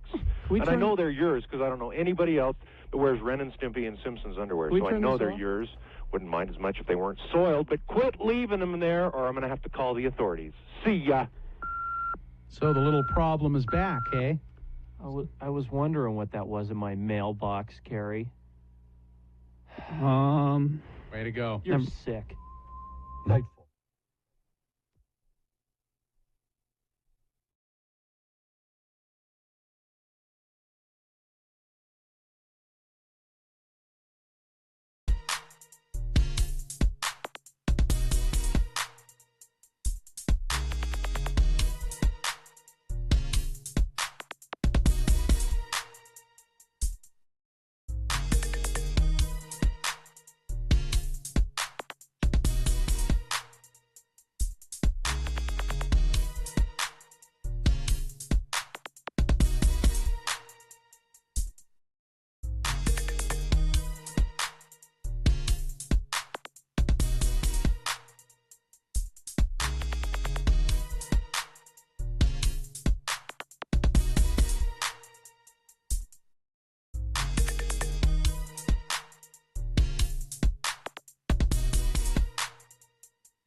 Cottonwood, if you want to participate in Hello, Yeah, What? This is a call-in feature, even in Cottonwood. 877-602-9696. Hello, yeah, what? All right. It's time for us to talk to you on the phone. We have two calls on hold. Yeah, we had like 4, and 2 of them dropped off. So 877-602-9696. Get with it. All right, Jeremy. Hello, yeah, what? Hi, Jeremy. Hi, good morning. Hey, thanks for letting me listen. You're welcome. Where are you calling from? I'm actually at work in North Salt Lake right now. Okay, what's up? Well, I was calling to see, you guys haven't brought this up that I'm aware of, but I wondered if there was maybe some way you have offended big HVAC and they're trying to sweat you out of the building or something. Maybe.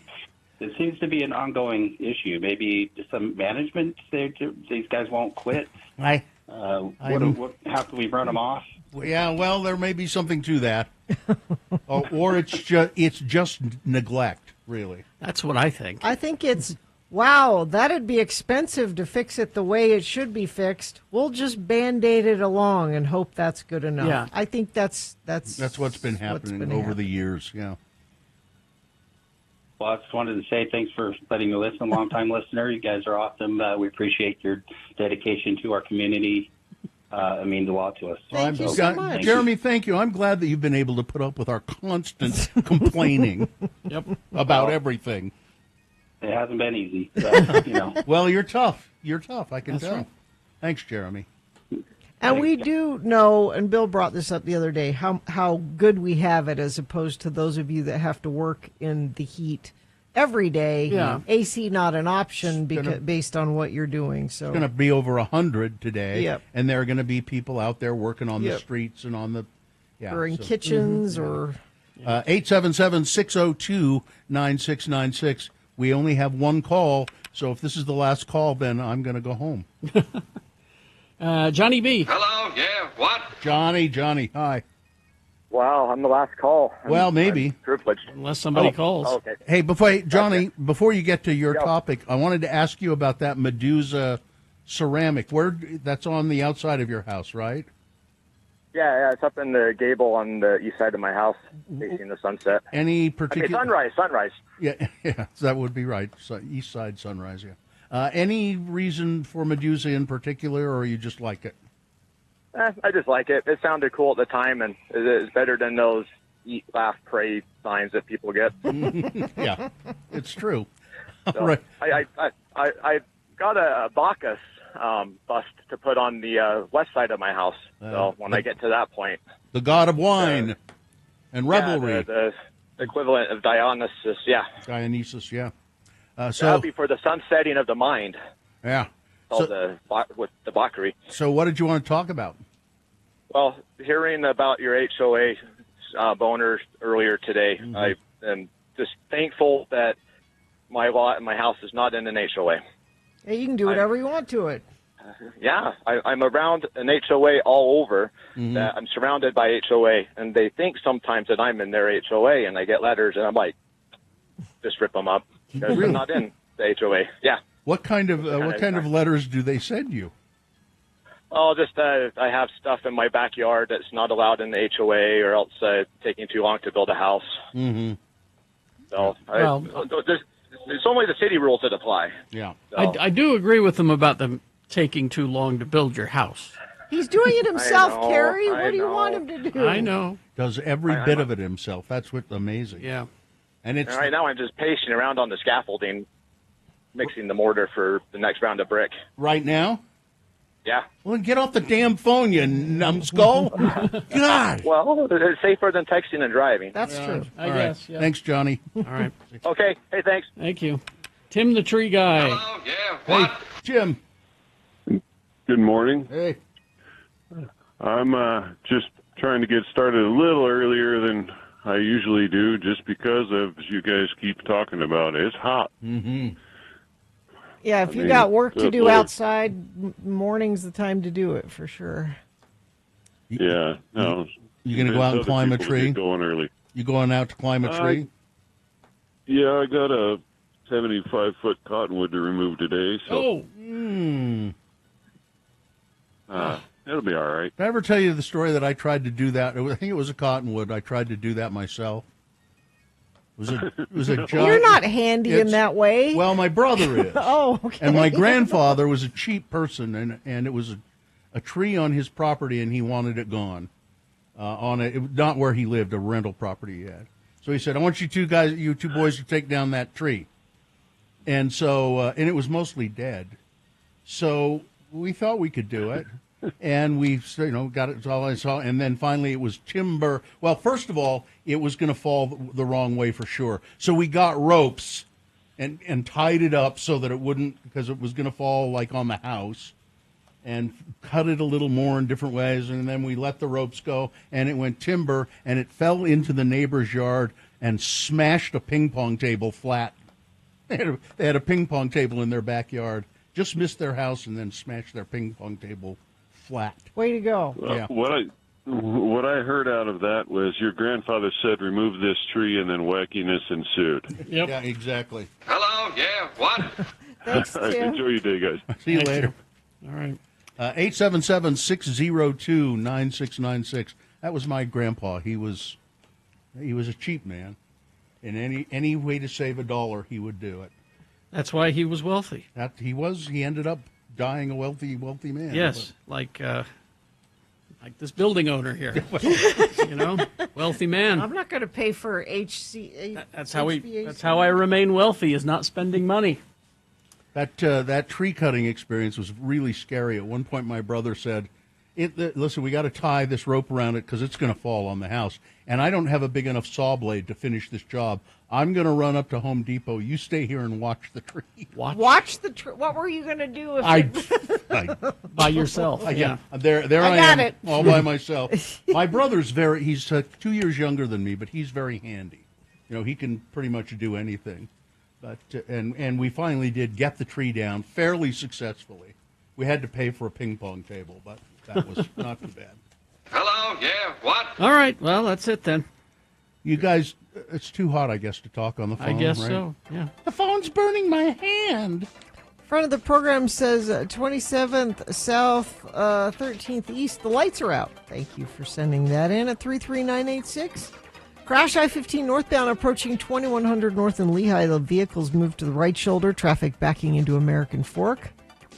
Crash northbound I-15 just before the 5th South exit in Bountiful. Vehicle is off in the grass on the right. And whatever you're seeing, you can text us and let us know, and I will pass it along. 33986 is where you do that. Holiday Oil invites you to become a member of My Holiday. Get 5 cents off gas, 20 cents off fountain drinks every day. Check out the Holiday Oil app for details. All right, thank you. Beat Gina coming up after these messages and a song. It's Willy Wonka trivia today. Willy Wonka trivia. Okay. So we got that coming up. 877-602-9696. You're playing for Slightly Stupid with special guest Iration coming to Granary Live on July 27th. Tickets to that show. 877-602-9696. You get those concert tickets. All you got to do is play Beat Gina. 877-602-9696. Call during these messages and the song. The sooner the better, of course. Play and you'll win. Larson, HVAC and plumbing. I can't wait to go home because my house is nice and cool. Yeah. I have brand new air conditioner that Larson put in. It's a Rheem, the Rheem Pro certified. And Carrie had one done too. Yes. Me too. Oh, and I didn't notice how my old air conditioner would just like cool things down and then the house would heat up and then it would cool it down and heat it up. But since I got this new air conditioner, it is just a constant, steady, cool temperature. Yeah, it's interesting. I've noticed that too. You're not all of a sudden you get really cold. No. And they have to, I got to turn it up again. And now is the time to do it for a couple of different reasons. There are rebates that you can get from the government that are going away. Yeah. We just got our check back from the rebate. It's an amazing rebate you get. Plus, on top, and you don't have to file the paperwork. Larson does it for you. On top of that, you can get $500 off a new high-efficiency air conditioner, plus a year's worth of filters free from our friends at Larson HVAC and Plumbing. You just need to give them a call and ask them about it. 801-930-5450 or go to larsonhvac.com/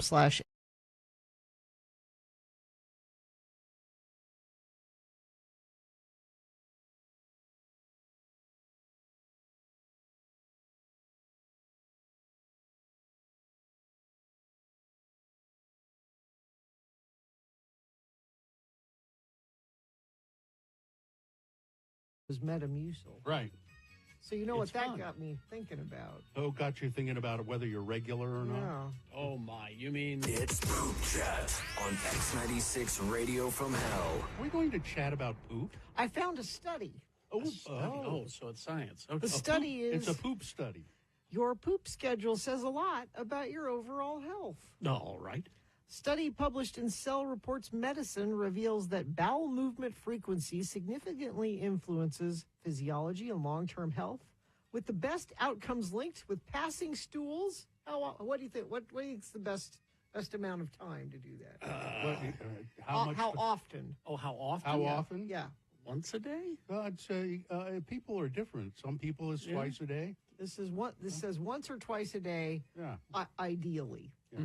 Previous research has suggested associations between constipation and diarrhea with higher risks of infections and other conditions. Have you ever stopped to think that the word poop is actually why they call it poop? Have you ever stopped to think about that? I have not.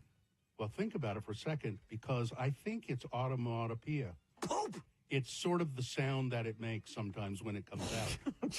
Poop. I think Now I have to think about that. I've never looked it up, but I'm just sort of thinking that's what it is. Usually studies are done in sick patients, not done in just healthy, normal. And so they're doing a study on what is a healthy, normal bowel movement frequency. Poop. The team collected clinical, lifestyle, and biological data, including blood chemistry, gut biome, genetics, and more from 1,400 healthy adult volunteers with no signs of disease. I know you need that psyllium fiber. Participants' self-reported bowel movement frequencies were categorized into 4 groups. Constipated, that counts as 1 or 2 bowel movements a week. That means low normal, normal, 3 to 6 times per week. High normal, 1 to 3 times a day, and then diarrhea on the. Oh, well, you don't want to go that far. Did you make today? Did you make poo-poos? Any poo-poos? That's poison in the body, you know. So you could go up to 3 times a day and still be considered normal. I guess so. And that's gotta. That's really a load off my bowels. See, when the headline said poop schedule, I thought it was more literal than that. Like, do you always go at the end of your radio show? Is that? It just sort of varies. Sometimes it's first thing in the morning. Yeah. And then sometimes, sometimes it's no. I hate it when it's after the radio show. You hate it when it's after the radio? Because we have a awful bathroom, terrible bathrooms. I hate. You used to have a good one, and then we moved. Yeah, yeah. I hate going in there. Yep. It's cramped. It's the only bathroom. It's not private. It's not private. It's constantly out of soap. Yeah. Oh, really? Yes. Yeah. The women's bathroom has like 3 different options for soap. Really? And lotion and I'm going to start using that one. Yeah. Wait, what's? Is it very busy? Because the men's bathroom here is like it's traffic all the time. Yeah. No, it's usually. I don't think I've ever been in there that all the stalls are filled. I have in the men's room. Yeah, I have too.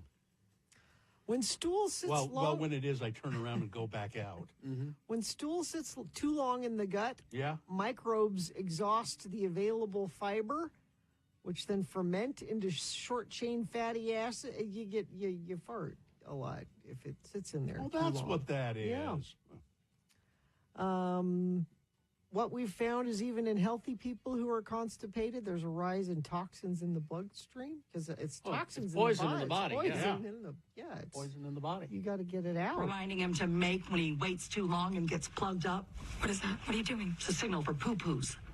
You got to learn the signal. I don't want to learn the signal. Don't make her do the signal, Mom. She has to learn the signal. I don't want to learn the signal. Now this hand is the potty, beckoning the poo-poos, and in they go. Huh? She's not doing it. Somebody has sent us the Bristol stool chart. A stool chart? Yeah, score your poop based on its shape and size. And, it's a visual. Sid says, I sometimes go 2 to 3 days without pooping. My nutritionist was horrified. Yeah, that's poison in the body. It's not good. Yeah, no, and you feel bad. You do. Because it's toxins in your body. My sister's colon stopped working. It was very painful. They had to remove some of it and try to wake it up. Yeah, that happens. Hello. Wow. Hey, you in there. I'm on one of the Wegovy type shots, and one of the worst things about it is constipation. Oh, yeah. Side effects may include. Mm-hmm. Yeah. Ooh. Sausage-shaped stool. Is that good or bad? What is the most healthy stool type? Yeah, what am I aiming for? You're aiming for the bowl. Yeah. Sausage-shaped stool with cracks on the surface. Yes. Or a sausage-shaped stool, but smooth and soft like a snake. Those are healthy. Oh, okay. Well, then that was this morning. Yeah. All right. But then, jeez. Then when you're constipated, a lot of times you just get these little nuggets. Yeah. Yeah. Look like rabbit poop. Yeah. Okay. Well, we're talking poop on X96 Radio from Hell. We have our listener in England, in Bristol, Arrow, says, so my beloved Bristol has given the world Cary Grant and the poop chart. Oh, it is the Bristol poop chart. Best city in the world. There you go. Says. There you go. All right, well, we will...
on this day, in 1998, Beastie Boys released their 5th studio album, Hello, Nasty, featuring songs Intergalactic, and that one, of course, that you don't hear too often, Body Movin'.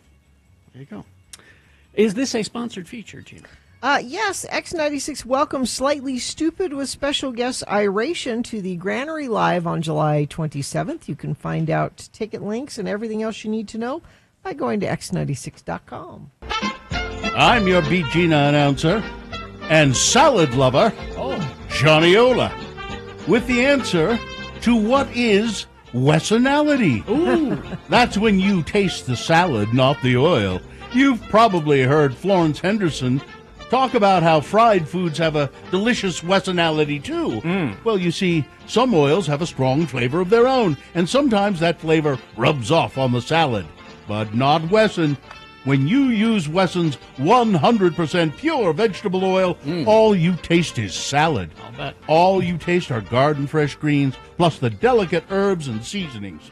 That's because Wesson has no noticeable taste of its own. Prove it to yourself with a 2-minute basic Wesson dressing. Oh. If you want the recipe, look it up. Oh. Florence and I are too busy to give it to you. Good heavens. It's Wessonality. And now, when you want experience a game show host, the host and not the oil, this is who you call. Gary Jackson, he's your man. Thank you. Professional game show announcer, Johnny O. You have a certain Wessonality about you. Sure he does. Wessonality. Remember she used to sing that? Yeah. She was hot, wasn't she? Well, Not your type. not my Hey. type. Not my type. Hey. I know Greg had a thing for her. But I always liked the mom type. all right. The randomizer has picked a contestant. Gina, you'll be going up against Ollie today. Ollie, are you there? Yes, sir, I'm here. All right, Ollie, we're going to toss a coin to see who goes first. It will give you the advantage in the game. You call it heads or tails. Tails, always. Always. See? Not today. Oh. Heads. Dang, that's okay. That means Gina gets to win. She can win, too. Well, that's nice. Thanks, Wow. Ollie. What a gentleman. Well, because she won the coin toss, You're welcome. Gina goes first, Ollie, and this first question is for her to answer exclusively. If she gets it correct, she gets the point. If not, I'll allow you to answer the question correctly, the same question, and if you answer it correctly, you'll steal Gina's point away. We'll go back and forth till one of you gets 3 points. Now, because Charlie and the Chocolate Factory was released on this day in 2005, we're doing Willy Wonka trivia. Not just that movie, but all of them. Oh, okay. All right. First question, Gina. Yes. Who was the first child to find a golden ticket? Okay. The first child to find a golden ticket. Was it 1, Werther Toblerone? Was it 2, Augustus Gloop? Was it 3, Mike TV? Or 4, Rodney Allen Rippey? Augustus Gloop. Augustus Gloop is correct. That's a point for Gina. Now we turn to Ollie. Ollie. Yes, sir. The man who wrote the Wonka books, Charlie and the Chocolate Factory and all those, Roald Dahl, has been described as the world's most what storyteller? Is it 1, cattywampus, 2, problematic, 3, scrumptiddlyicious, or 4, supercalifragilisticexpialidocious? Let's go with Scrumdiddlyicious. Correct. Wow. Wow, I wouldn't have answered that. But he's also I would problematic. have, But he's because off- I love Charlie Chocolate Factory. I would have accepted I problematic, was gonna say. but That would have worked, too, I guess. all right. Yeah, it's 1-1. Here we go. Gina's turn. Gina, what does Charlie's dad do for work before Okay. he gets laid off? What does Okay. Charlie's dad do for work? Is it 1, quarterback for the New York Jets? Is it 2, he's a hen teaser? 3, he's a carpenter and makes headboards for beds? Or is it 4, a toothpaste cap screwer? He's a carpenter. Ah, No?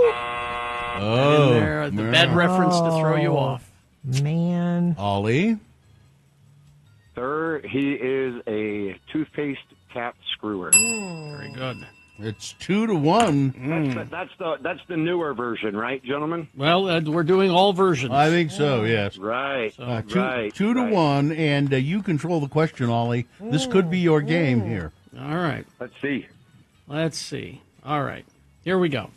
In the 2005 version, where did they take Violet after she turned into a blueberry?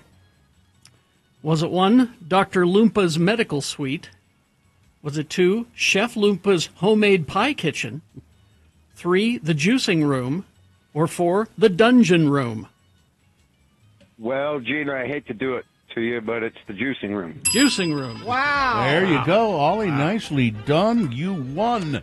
Congratulations. Awesome. Well, that's okay. I appreciate you, but I'll take the tickets, but I'll also donate something for you guys. That would be great. Thank you, Ollie. That's very nice of you. Ollie, hang on the line, and we'll tell you how to get your tickets. So I've got to go. I just got a call from Mrs. Ola. She's made me a delicious salad. Oh, personality. All right, big boy news now, brought to you by Led Zeppelin fans, don't miss Jason Bonham's Led Zeppelin Evening, celebrating 50 years of physical graffiti, Sunday, August 10th at Deer Valley Snowpark Amphitheater. Get tickets at thestateroompresents.com. Carrie, I know you were, celebrating the 50th anniversary of Jaws. Yes. One of the stars, Richard Dreyfuss. Oh, yeah, I saw this video. He wanted to. He wanted to what? Celebrate. Oh. But he could. He was going to go to SharkCon, but he was scheduled to be there. But the 77-year-old recorded a message to fans who had headed to that convention in Florida, expecting to see Richard Dreyfuss live and in person. He said, "I'm very, very, very sorry." He's a horrible person, by the way. He is. Very sorry. He's a turd. I can't be there. He's a grumpy... He was nice to his fans, though. I mean, he said he had viral bronchitis. I've been told by my doctors I cannot fly. I would have to fly 5 hours to get there, and he says, I just can't be there. He was covered with a Jaws blanket on the video. I wanted to do it. I was looking forward to it, and I'm unable to. So Dreyfuss said he didn't want to get anybody else sick. I want you all to feel sorry for me. On your Hulu, there's a documentary called Jaws at 50, which is basically just all of these major filmmakers and actors praising the movie and how it. Emily Blunt is a huge fan of Jaws. Another reason to love her. You talk to many directors who say, "Yeah, I saw that movie and I just went, wow." Oh yeah, and they're all on this documentary. Yeah. Now we're going to go to the crime desk here. If you mean to murder your wife, you ought to learn to use the incognito tab when you browse on your computer. Maybe. Jury selection kicked off Monday for a high-stakes trial of James Craig, the hometown dentist accused of poisoning his wife's protein shakes while secretly carrying on a sordid affair and plotting a new life without her. You know, you can get divorced. That's a thing. If you don't like this wife, you don't have to kill her. Well, it's too much. Getting divorced is all, it's so messy. Yeah, especially if you're Catholic. James Tolliver, 47, is charged with first-degree murder after deliberation in the March 2023 death of his wife, Angela Craig, a 43-year-old mother of 6. Her cause of death was determined to be lethal doses of cyanide and tetrahydrozoline, I think is how you say it. Craig's defense is saying he's not guilty, but here's some evidence that the prosecution has. Craig's alleged use of a work computer, a suspected secret email account, not found on his phone, laptop, or Angela's phone, but he should have used incognito. You're right, Bill. Only accessed on the clinic computer in dental exam number 9. Had searches like this: undetectable poisons and how to obtain them. How many grams of pure arsenic will kill a human? Is arsenic detectable in an autopsy? Use the incognito tab. Top 5 undetectable poisons that show no signs of foul play. He made her protein shakes. Here, honey, you've been working really hard. Here's a protein shake. Thank you, dear. She died. And now he's on trial for murder. Wow. Okay. Let's see. Donald Trump will be sending long-range weapons to Ukraine. Could be a game changer for the war by helping Vladimir Putin, by halting Vladimir Putin's nightly blitzes. Trump appears to be growing increasingly frustrated with Putin. He has announced a new weapons plan to help support Ukraine. Some of these these missiles that they're sending. At first, they were talking about sending just defensive weapons, but now the United States is sending long-range missiles that can reach Moscow. And I don't know. It's what's really funny about this whole thing is that, we've all seen it. Putin has been playing Trump forever. Course. And Trump has believed him forever. We're friends. He likes me. Zelensky comes in and says you can't trust him. Mm-hmm. And then so Trump doubles down on trusting him. And now Trump is finally realizing maybe I can't trust him. Mm. And the other thing is Trump is making a big point of saying, we're not just giving them these weapons. NATO is buying them and going to give them to Ukraine. We're not just giving them away.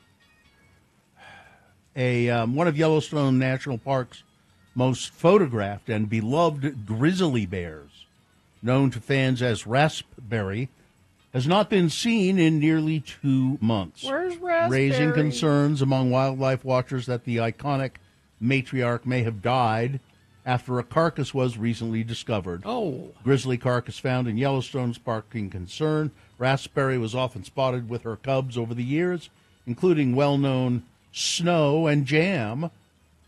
Long captured the hearts of visitors and photographers alike for her maternal behavior. She's considered one of the park's most well-known bears due to allowing her daughters to stay within her territory, which can be a rare dynamic in grizzly bear social behavior. Usually you send them back and get out of my territory now. You're old enough, get out. She's considered one of the park's well-known bears.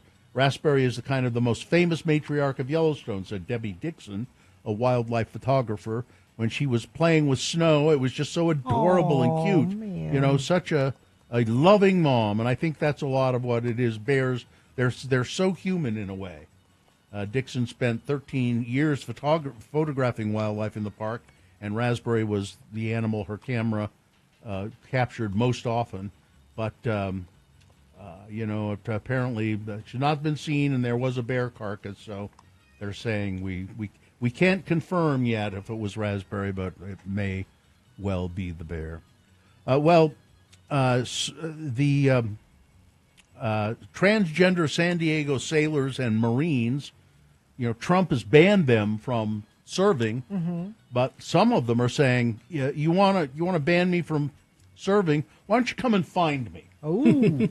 Oh. Sadie Coulterman imagines that she's on a sinking ship. The room she's in is slowly filling with water. She can see a window to escape. It's just out of reach. Even if she does get out, she has no idea what she'll find beyond. An island or just an open ocean. For the 26-year-old, life in the U.S. military is all she has ever known. And now the Trump administration's ban on transgender troops from the military is leaving her adrift. I grew up in a military family. I grew up all around it, and I had a desire to do it, Coulterman said. If you were to sit down and ask me, when you get out of the service, what's your plan? I have no idea. I don't have a plan. Service members like Coulterman, who call San Diego home, are thinking about what life will look like after the military, an institution they have built their lives around, that it's now forcing them to leave. Collectively, they have decades of experience ascending to some of the highest ranks of the service, and they aren't leaving due to misconduct. No. They aren't leaving because they've done anything lack wrong. Of performance or anything like that. They are leaving because of Donald Trump's executive order. And I'm confused. If transgender people are so strong and powerful that we can't have them competing in sports, in sports, yeah, I would think that's a bonus for the military, right? You know why it is this way. And I guess one of the generals was fired because there's a tradition on ships going back to the time of sails where they would do drag shows. Yeah. And this general wouldn't stop them because it was a tradition. Yeah. And he was fired. Yeah. Well, anyways, this woman, this Marine, I should say, or sailor, and some of the others, nobody knows how many there are precisely, and some of them are saying, you want me out of the military? Well, then come and get me. Come and throw me out. Come and identify me and throw me out. Sports weather traffic. In recent years, Salt Lake City's become home to the NBA, NHL, MLS, as well as pro events in golf, volleyball, rugby, lacrosse, racing. The next chapter seems to be professional wrestling. Big 12 Conference and WWE announced an expanded partnership through the 2025 season that will bring the famed entertainment company's iconic Friday Night SmackDown brand to 4 host markets prior to a handful of kickoffs this fall, including Salt Lake City. So it's pairing wrestling with a big football game that will be in town at the same time. 4 markets to host the SmackDown roster includes current WWE Universal Champion John Cena, Cody Rhodes, Roman Reigns, among others. And it will be on Halloween at the Delta Center the night before a Cincinnati-Utah home football game. Booyah. It's the extension of a partnership between organizations that include The Undertaker awarding the MVP championship belt after the Big 12 football championship. I didn't realize they had a thing, but oh, my Undertaker! we're gonna be part of it. I have more murder and sports for you. Lots of murder stories today. Former Major League Baseball pitcher Danny Serafini has been found guilty of murdering his father-in-law. Whoa. Serafini, 51, who played for the Minnesota Twins and Chicago Cubs in the late 90s, shot his father-in-law, attempted to murder his mother-in-law. Now, the weirdest part of this story is he was reportedly in an affair with the nanny, but his wife was okay with it. She said, "We have an open marriage, and I trust my husband." So I don't know if the wife was like, "Hey, why don't you off my parents and we can maybe cash in on some money they have?" Strange story. I will follow that for you and give Please you an do. update on it. Weather. There is a red flag warning in effect today from noon until 9. That is because it's going to be hot, 100 degrees expected for a high, windy, everything is dry, and there's a chance of some isolated dry thunderstorms. That just means lightning. Means we might see a spotty sprinkle or two out of it, but this is fire danger is what they're Got a red flag warning in the studio. what they're worried about. Traffic, some of those earlier accidents northbound I-15 coming around Point of the Mountain seem to be cleared up. Let me check our message stream, see if anybody has checked in. Somebody says Google still tracks incognito mode. FYI, if you're thinking of murder, Bill, don't think you can get out of it with that. If you have more murder tips or traffic tips, you can text us 33986. Experience the power of Laser Rush, a mind-blowing laser show set to the legendary music of Rush, created by the acclaimed Laser Maestro. This immersive spectacle lights up the dome with epic visuals and classic rock, only at Clark Planetarium. All right, the Donut Critic is next. Ben's brought us something. I don't know what yet, but he's here. Stand by. Don't.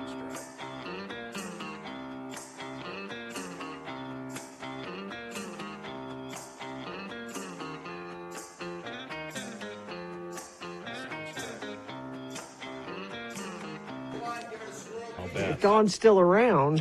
Yeah. Hello, this is Don. Hi, this is Don Criddle, Mayor Mona. A friend of the program says, Mayor Mona, I just wanted to let you know I drove by Mona last weekend. I was on I-15 and I saw a sign that said Mona, but never saw another one. So it's the Mona, Utah, so why not sign? It's not. We got to get that up. Well, sir, or a young woman, as the case may be. We are raising money. The JCs are raising money for the Mona, Utah, so why not sign? We had the one that I made, Daddy, but somebody stole it. Well, Denver, we couldn't put up a sign that was done in crayon. Well, that's all I had at the time. I got my wood burner now, though. Well, Denver, we're going to get a professional done sign. There's a professional sign maker over there in Nephi. Listen, I swear, if I could just learn to use my wood burning set without burning my hands, I could make a sign that says, "So why not?" Here's the other thing, Daddy, is that the kids in Mona don't seem to think that slogan is very good. Well, I don't care. They're young'uns. They think it's ironic or something like that. They don't. Denver, I don't think you know what the word ironic means. I'm just telling you what I hear them say when we're out behind the shed learning to smoke. I mean, ski. You're a real good skier, too, I understand. I'm an excellent skier. I can ski in rings. I can do rings when I ski. I hear you can French curl ski, too. Sure. I think that's what it is. Well, at any rate. Is that the one with the tongue? We're working on the sign, and Okay. pretty soon we'll have one right. There is no exit for Mona, though, you know. There's just a sign. There's no freeway exit. No? No. You have which How is do you what know when makes you're us in Mona? Well, it's you know. Oh, you know. Now, but there's no freeway exit. You get off in the freeway at Nephi, and then you take the only way you could get into Mona is on the back road. Mm. It's only on the back road. That's all. That's why I never leave Mona, Daddy. I get lost. Well, you're not the only one, Denver. Not the only one who gets lost. That one time I was lost for a whole 6 hours, and I was scared. Well, no, luckily the nice folks at the Safari Motel found you and returned you to Mona. They covered me in one of them silver space blankets. They said Kept I you was. warm. They said I was in shock, Daddy. Kept you warm, didn't it? It did. They're nice folks over there to the Safari Motel. Why is it that whenever people in shock, that's the blankets that people seem to have? I don't understand. It's a that. shock blanket, Denver. Okay. Most need good people have one in their trunk. We need some. I got one in the trunk. I might go into shock right now. I'm going to put you in shock if you don't cut it out. I need a ski. You want shock? I'll give you shock, young man. I'll shock you good. I'll be back later. I'm going to go ski right now. Go have a ski, why don't you, I'm going to Denver? have a ski. I know what you're talking about. A leisurely slalom is what I'm going to do. You leave the house and I know you ski. I can smell the ski on you when you come back. That's aqua velvet, Daddy. Aqua velvet and ski. It covers up the ski smell. That's No, what it I'm don't. saying. You think it does, but it don't. Maybe I better try Elsia then. All right.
Don't call this day drinking.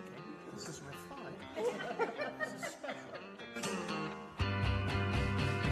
All right. Is this sponsored? Yeah, brought to you by Haster Games for board games, Magic the Gathering, Pokemon miniatures, dice paints, and more. Haster Games, 6831 South State, or HasterGames.com. All right, it's Ben Lee. It's the Donut Critic here in the studio, bringing us a plate of delights. And Ben, I'm kind of confused about what this whole story is. Taco out, Big Dipper in. Tell us what's going on here. So this restaurant that we're going to be talking about today is called the Big Dipper. Okay. It's originally from Park City. Usually we have restaurants that start down here and then they go up and try to make it in the Park City touristy areas. Mm-hmm. This one started in Park City and is now down on that 5th South row. And that's where Taco. Oh, the Taco closed. It's Yep. in. Okay. Oh. Yeah, Okay. yeah. So And where Big that Dipper used to went in right next to Baby's Bagels, and then they have Chez Nibs, and then there's that record store that's on the corner of 2nd East and 5th South. Okay. And so it's the Big Dipper. Now what? And it's not a donut shop. All of this is from the Big Dipper. Yeah, so I brought in donuts from the Big Dipper, but it's not a donut shop. It's a sandwich shop. So what they originally wanted was an infusion of awesome flavors into sandwiches. It's almost like kind of a mixture of Philly cheesesteaks and French dips, and they're delightful. They're delicious sandwiches. But one day his soft serve machine went down, and they thought, well, what else can we make? And he made a fritter, and it just kind of snowballed now into donuts. What is this that I'm eating here? So you are eating one of the experimental donuts that I brought in, and it's called the hot dog donut. It's a crazy donut. It's a savory donut. It's got hot dog inside of the dough.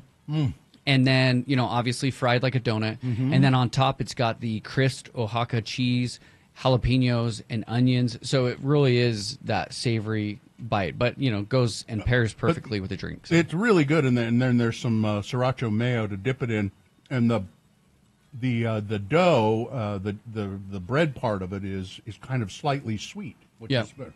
Yeah, so it's like that sweet and salty plate. But, yeah, that one is an experimental one, and, kind of rolling it out. You'll see it in the shop, and I thought it was really good. Yeah, it is very good. But you'll also see ube, and this, No, I thought it was blueberry. It's not blueberry. No, this one's ube, and it is ube to the max. Wait, what is ube?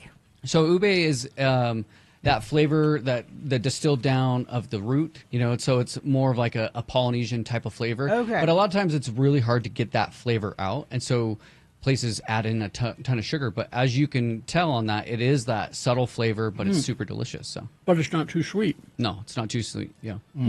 And then we also have a green tea, or the matcha. That one's really got a lot of flavor. Yeah. So these are a denser style donut. You're going to get more of like a home style feel to them. It's not going to be as light and fluffy as like a Krispy Kreme or whatnot. It definitely is a denser dough. But again, it's that flavor.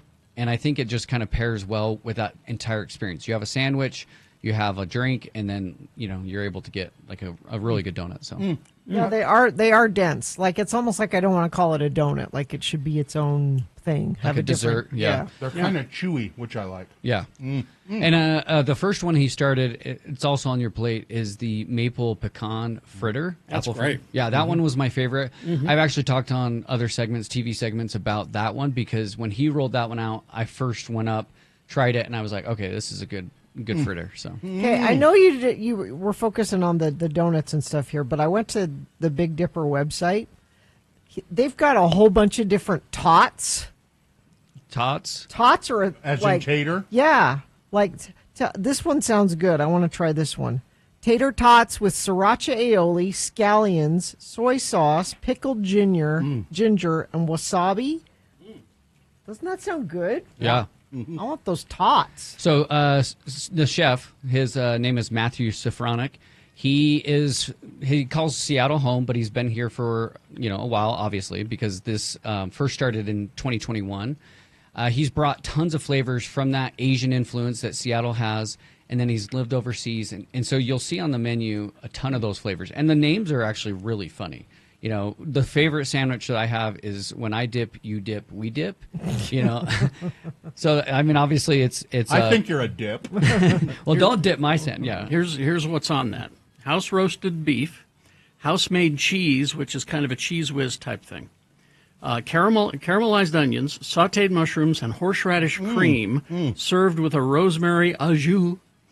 So it's a mashup of a Philly cheesesteak and a French dip, which are two of my favorite sandwiches. So how do you lose? Yeah, no, and it really is delicious when you start looking at what he's added in there. And it's one of those places you could go in 10 times and you could get something completely different. And I think that appeals to a lot of people. That appeals to me. So they're located at 208 East 5th South, and then there's one in Park City still, 227 Main Street. Yep.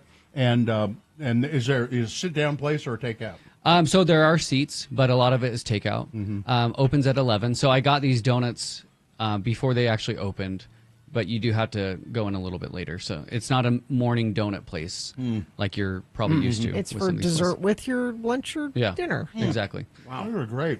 But he also serves these donuts in that record store on the corner. So if you are ever wanting coffee and donuts, then Sound Brew at 202 East and 5th South also has them. So. They're excellent.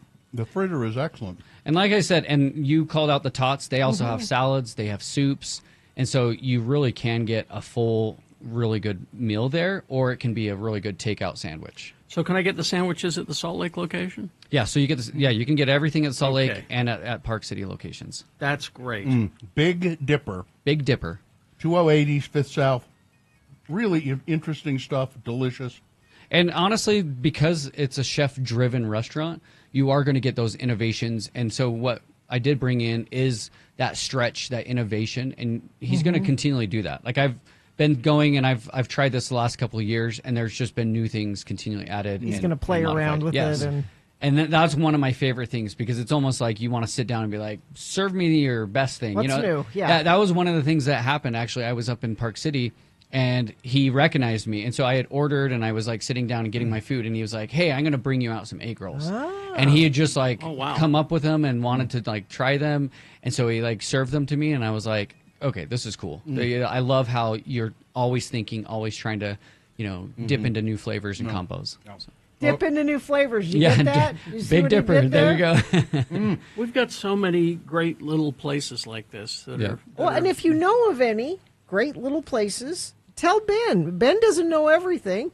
Yeah. there are new places popping up. No, I'm just He knows most. There are new places popping up all the time, and you're always looking for a new place to try. Though, Always. right? Like, it's one of my favorite things to do is just stop in somewhere new and just like try it and, give my little assessment. So if you know of a place you think Ben should try, how do they get a hold of you? So on Instagram is the best way. It's Donut Critic, DONUTCRITIC, and that is the best way. I am pretty active on there. And Dessert First Utah is one of my other accounts too, because there's a lot of like really cool specific places to Utah. And you can reach me at either place. But I love talking to you guys about recommendations. This is great. And remember, it's Do Nut Critic. Do Nut, yes. Yeah, not donut. It's the new way to say it, the modern way to say it.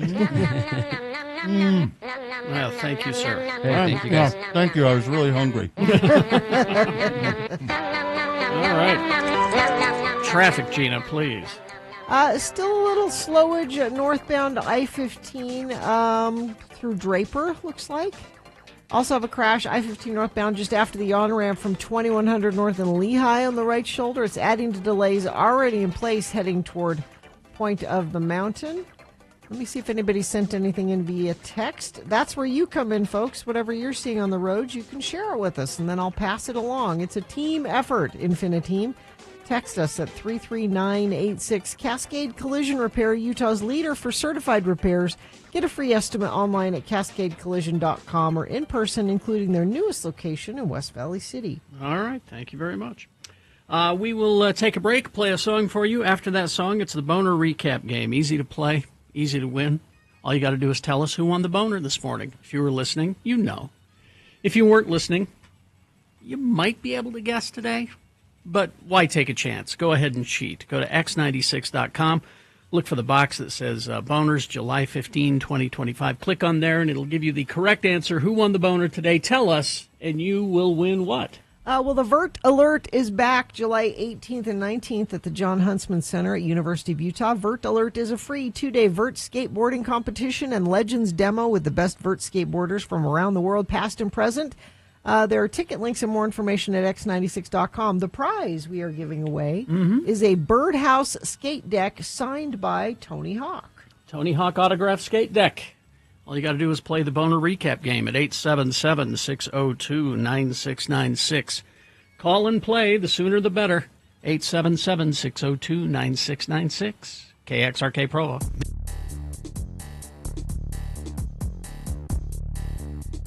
Real quick here, we're still existing in this building without air conditioning. I thought ahead. How? Yesterday, I realized I didn't drink my coffee, my Mill Creek coffee, Yeah. because it was hot. It's hot, yeah. So I brought from home. Oh. Iced coffee? Well, I let it sit out and let it get room temperature, and then I just poured it over ice. But, of course, the importance of coordination. I've got the Space Ghost glass that I brought from home. and my space goes to watch. You really did think that through, didn't you? Coordination. Carrie, if you go, I'm glad you have time to do stuff like that. if you are a guest at Carrie's house and he offers you a beverage, it will most likely be served in a thematic glass like Grimace. this. I got Grimace. I got Mayor McCheese. Looney Hamburger. Tunes, you got Looney Tunes? I got some Looney Tunes. Mm-hmm. Yeah. Good stuff. This is nice and cold. Thank you. Man, I'm trying to get ahead of these medical problems here, and sometimes it feels like it's not going to happen, but it is, and but at great cost. So I went to another doctor yesterday, just to lay out the problems I'm dealing with here. Yeah. I've had a lot of problems with my right foot and ankle, being very painful, getting swollen. I finally said, okay, I've got to do something about this. Let's go to the doctor. Yep. So I go to a specialist, and he discovers that I have a fracture on the top of my foot that's probably been there for a long time, and that my ankle is no longer attached to my foot pretty much because all the cartilage has gone away because of arthritis. So No that wonder it explains. hurts. Yeah, No that explains it. He says, and I say, "What do you do about that?" And he said, "Well, we have to get the fracture on the top of your foot to heal, so you'll have to wear one of these boots. They're called Crow boots, and Crow is an acronym for something. I forget what it is, but it's essentially a removable cast, and they have to take plaster cast of your leg and custom fit it to you." And then the nice woman comes in and tells me that, because your insurance deductible is what it is, it'll cost you $1,600. Because you haven't met your deductible yet, so it's just the price of it. $1,600. So would you like to pay that now, or do you want to pay part of it when you get on delivery, and then we can set up a payment plan? So I said, thank you. We'll just take care of it how we. So $1,600. But so I have another problem that I'm dealing with. Because of that bad foot, I tripped and fell on the 16th of Right before July. Father's Day. Yeah, January or June, and I tripped and fell and hurt my hip and all of that. So I finally went to see another doctor yesterday about that situation because it's not getting better. That's separate from the foot. Yeah, it's very painful. The foot is actually not so bad right now because I'm just not using it much. I'm going around on crutches and a walker and that sort of thing. And so, but the hip is just killing me. So he says, okay, we'll take some x-rays. Let's take some x-rays. And this is a sports medicine guy. And he said, I can't see anything wrong there with the x-rays. There could be something I'm not quite seeing. There could be a fracture in there that I can't see. Let's do an MRI. Okay. I have to do an MRI. Those are fun. Yeah. Okay. And affordable. Well, that's what I found out. Yeah. So what kind of your insurance? Oh, okay. Well, that MRI will be $500. Yeah. Still haven't. Even after buying the boot, you still haven't met your deductible? Yeah. I guess not. So I here's- haven't paid for the boot yet. I don't know. So here's my question. What if we were to just take the money that we would give to insurance, set it aside, starting when you're young? And That's a health savings account. Yeah. That's a health savings Well, that account. got taken away from me, too, is the thing. Yeah, Set no, aside it's- that money and don't even mess with insurance. Just set aside that money when you're young and just say, that's my insurance. That's for when I get sick and old. And be real good about not touching it. You might be better off. I don't know. It's so frustrating though, and it's Because you need these things. and it's frustrating This for the isn't a- doctors too. This isn't a Yeah, fun a vanity thing. item. This No. is not a. This You're is- not this getting is- a boob job. No. Although I have considered it, This, you need and that would this. be a breast reduction for me. Sure, yeah. Yeah. So anyway, but I feel like I'm getting to the bottom of this now. That just the money aside, I think. Well, getting and to the with bottom of so this is actually a big deal that tonight you're coming out to go to our Pulp Fiction event at Broadway. Yeah. That Bill has not, other than these doctor appointments, left the house. No, I don't leave the house. We haven't seen him for weeks. Yeah, it's been a month almost. And it's terrible. You know, I have to stay off my right foot as much as possible until I get that boot. And that boot it's a monster. Mm-hmm. I mean, it's got this huge tread on the bottom of it. You know, anti-skid tread. Oh, yeah, so you don't slip and fall again. Yeah, and the guy said, you know, if you use it a lot, that'll wear out, but I can put another tread on it. Don't worry about that. It'll only cost you $500. Yeah, I'll slap another tread on it. But it's so when I get that boot, it'll relieve things quite a bit because I don't have to worry about, you know, there are a lot of stairs in my house, and right now I have to go up and down stairs using crutches, which is hard. dangerous. Yeah. Well, and it's dangerous, so I have to have somebody spot me every time I want to go up the stairs and then come down the stairs. Have to somebody kind of just go in front of me as I come down slowly, and it's just a pain, you know. Yeah. So.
Salem says they call it glycerin in Salem.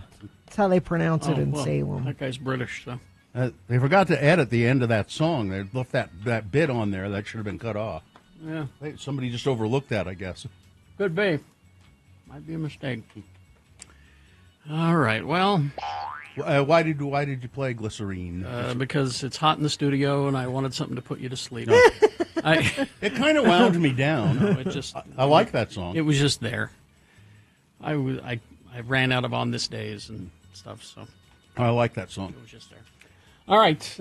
It is time for the Boner Recap game. Tyler is here. Oh, Tyler, how are you? I am good. How are you? Well, hot.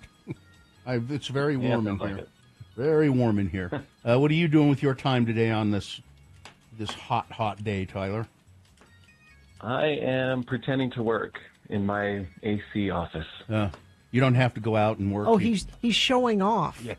I'm showing off. My office is air conditioned.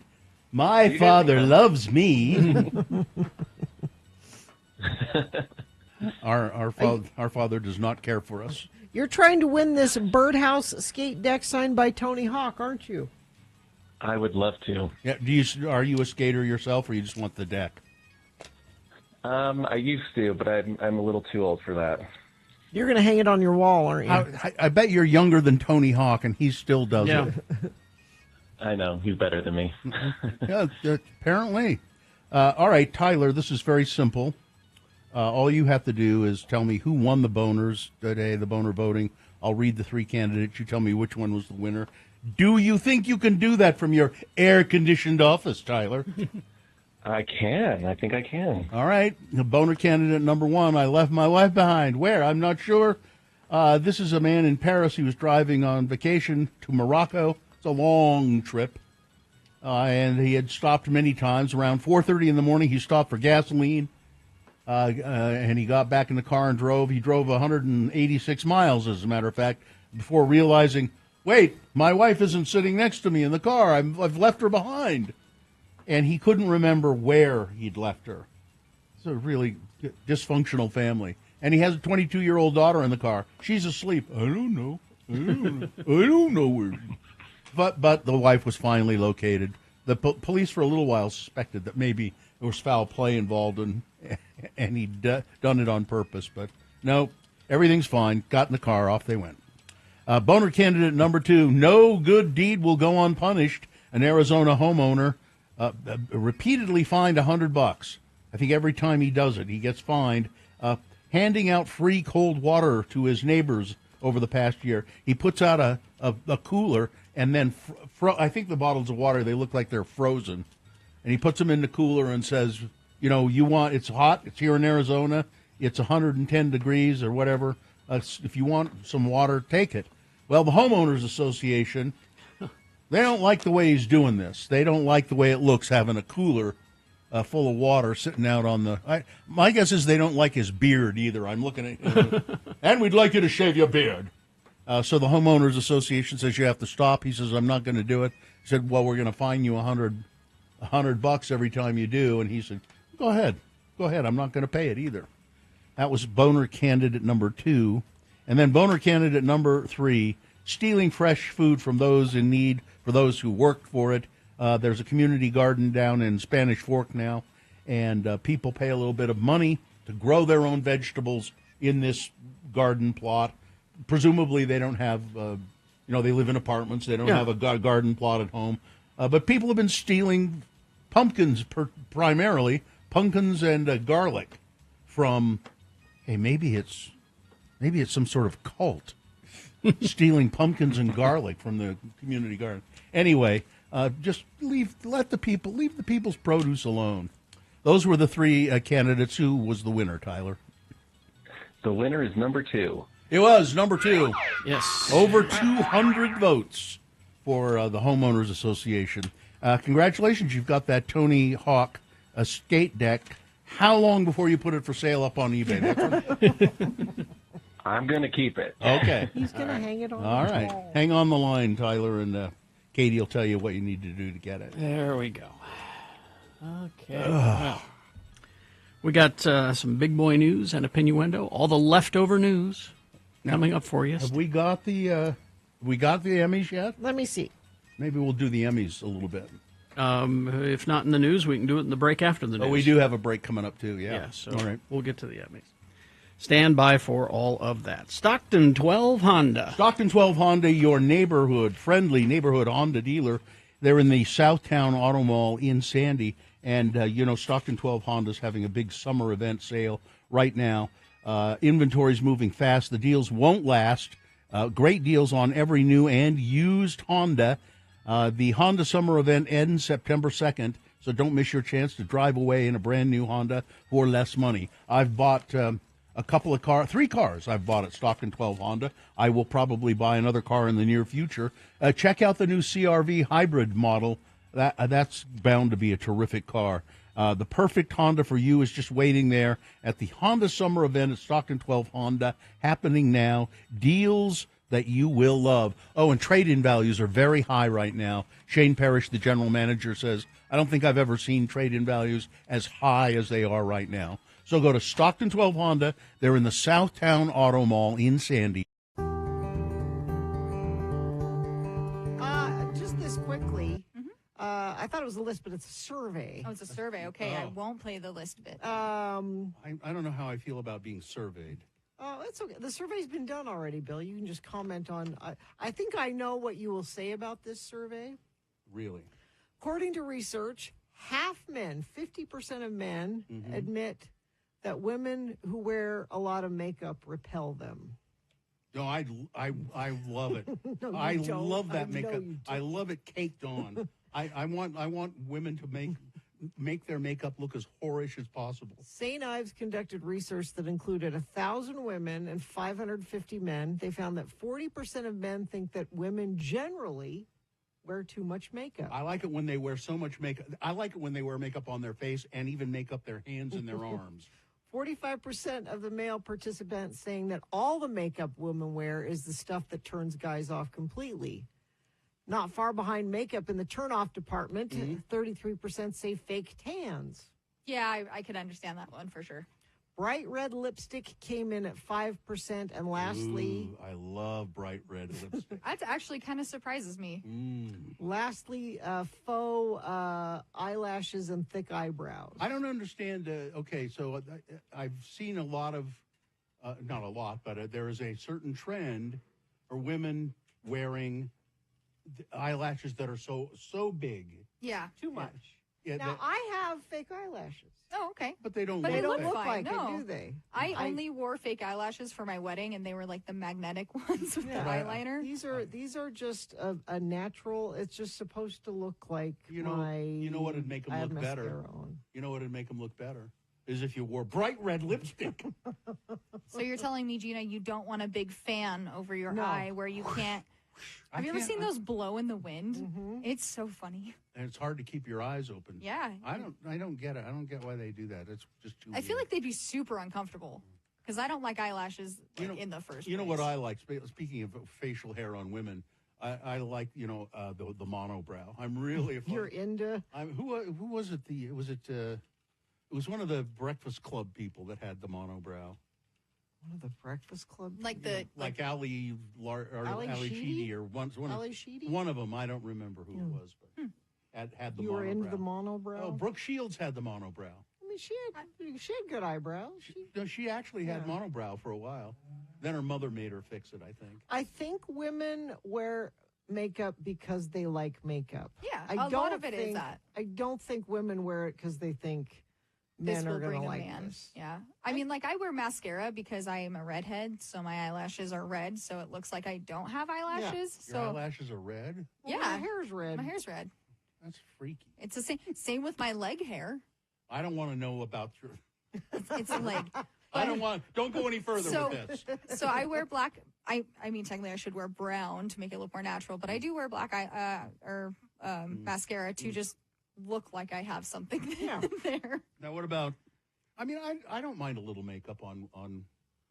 It's like if you're going to go out to dinner. Yeah. And you come into the room and your wife has put on a little bit of makeup. You go, oh, a little bit. That's kind of nice. Well, I was going to say, Gina, I know I could see your eyeshadow and stuff, but it's very subtle, and I do like it. I only put a little bit on. Yeah, and you don't need it. You don't need a lot. I wear a tinted moisturizer. I don't do foundation. Yep, fair. A little bit of eyeshadow. Is that on your face? Uh-huh. Oh, okay. I'm allergic to so much makeup out there, No. and I don't wear it. You get if you see a full face of mine, it's eyes, it's eyeshadow and mascara and eyeliner, and that's really it. I try not to wear anything.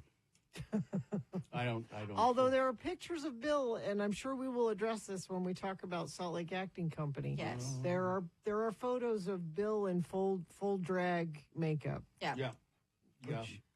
There's a framed one hanging at the Salt Lake I think Acting so. Yeah, I think it's still there.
9:20 right now. Time for some big boy news and opinioendo brought to you by... Quench your advertising thirst with customized water bottles. Oh, like I have right here at x96.com/live. Water Specialties Inc., your high-quality, personalized logo. See how personalized that is? Right there.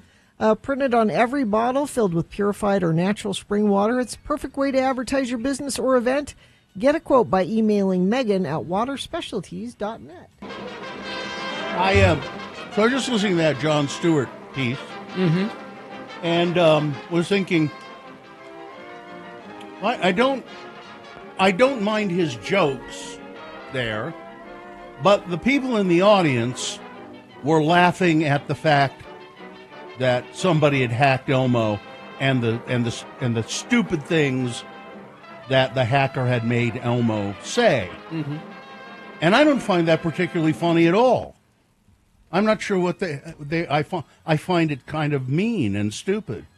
I don't know what why they were laughing. And I honest and wholesome. I don't think it's particularly funny to make Elmo say racist things. But apparently the audience thought that was. Can you believe somebody did that? That's hilarious. It's not hilarious. Whoever did it was an ass, a hat. And so anyway, I got that off my chest. I was going to say that's a bold statement. It did, I saw the story earlier and didn't do it, and it didn't occur to me until I listened to that piece and heard them laughing. It could have been a boner, whoever did that. Yeah, I think they were laughing because John was pulling faces. Well, it could be. Medea's Destination Wedding. I'm going to watch this. You are? Oh, you bet. It's the top movie on Netflix right now, according to the platform's public ranking system. The Tyler Perry-led comedy marks the return of the titular matriarch as she and her family head down to the Bahamas for her grandmother's fast-track wedding. The film also stars Cassie Davis Patton, David Mann, Tamala Mann. I think most of these people are always in them. Taraji V. Simpson, or Taja V. Simpson, Diamond White, and Jermaine Harris, and Xavier Smalls. I think we were talking about it on the radio, and I said, I'm going to watch one of these. And I watched a Medea movie. And it's very broad comedy. Sure. It's easy. And pretty funny. It really is pretty funny. And then at the end, Tyler Perry did this thing that I didn't understand what he was doing, and so I was kind of. And then somebody told me that was a what's her name parody. I don't know who. He was doing Beyonce. He was being Beyonce and doing a whole Beyonce show, wearing these shorts and was made up. But I didn't. I don't know. You didn't Beyonce. get it. I didn't get it. And then I kept thinking, well, this is awful, because I didn't understand the context. And when I looked back on it, I thought, this is pretty brilliant. It's There's a reason he makes ridiculous money. You go back and look at that whole Beyonce thing. He's very talented, and the jokes are broad, but they're funny and they're well done. And so I think I might watch this. Perry's latest Medea film marks 20 years since the iconic franchise character on-screen debut, Diary of a Mad Black Woman. Didn't realize it was 20 years. Oh, geez, how many are there? How many Medea films are there? That's what I'm trying to see if it must say here somewhere. Google Edge, I'll Bing it. Bing that. The top movie on Hulu right now is a sci-fi fantasy called In the Lost Lands, based on George R.R. Martin's short story of the same name. There are 12 Medea movies. Man.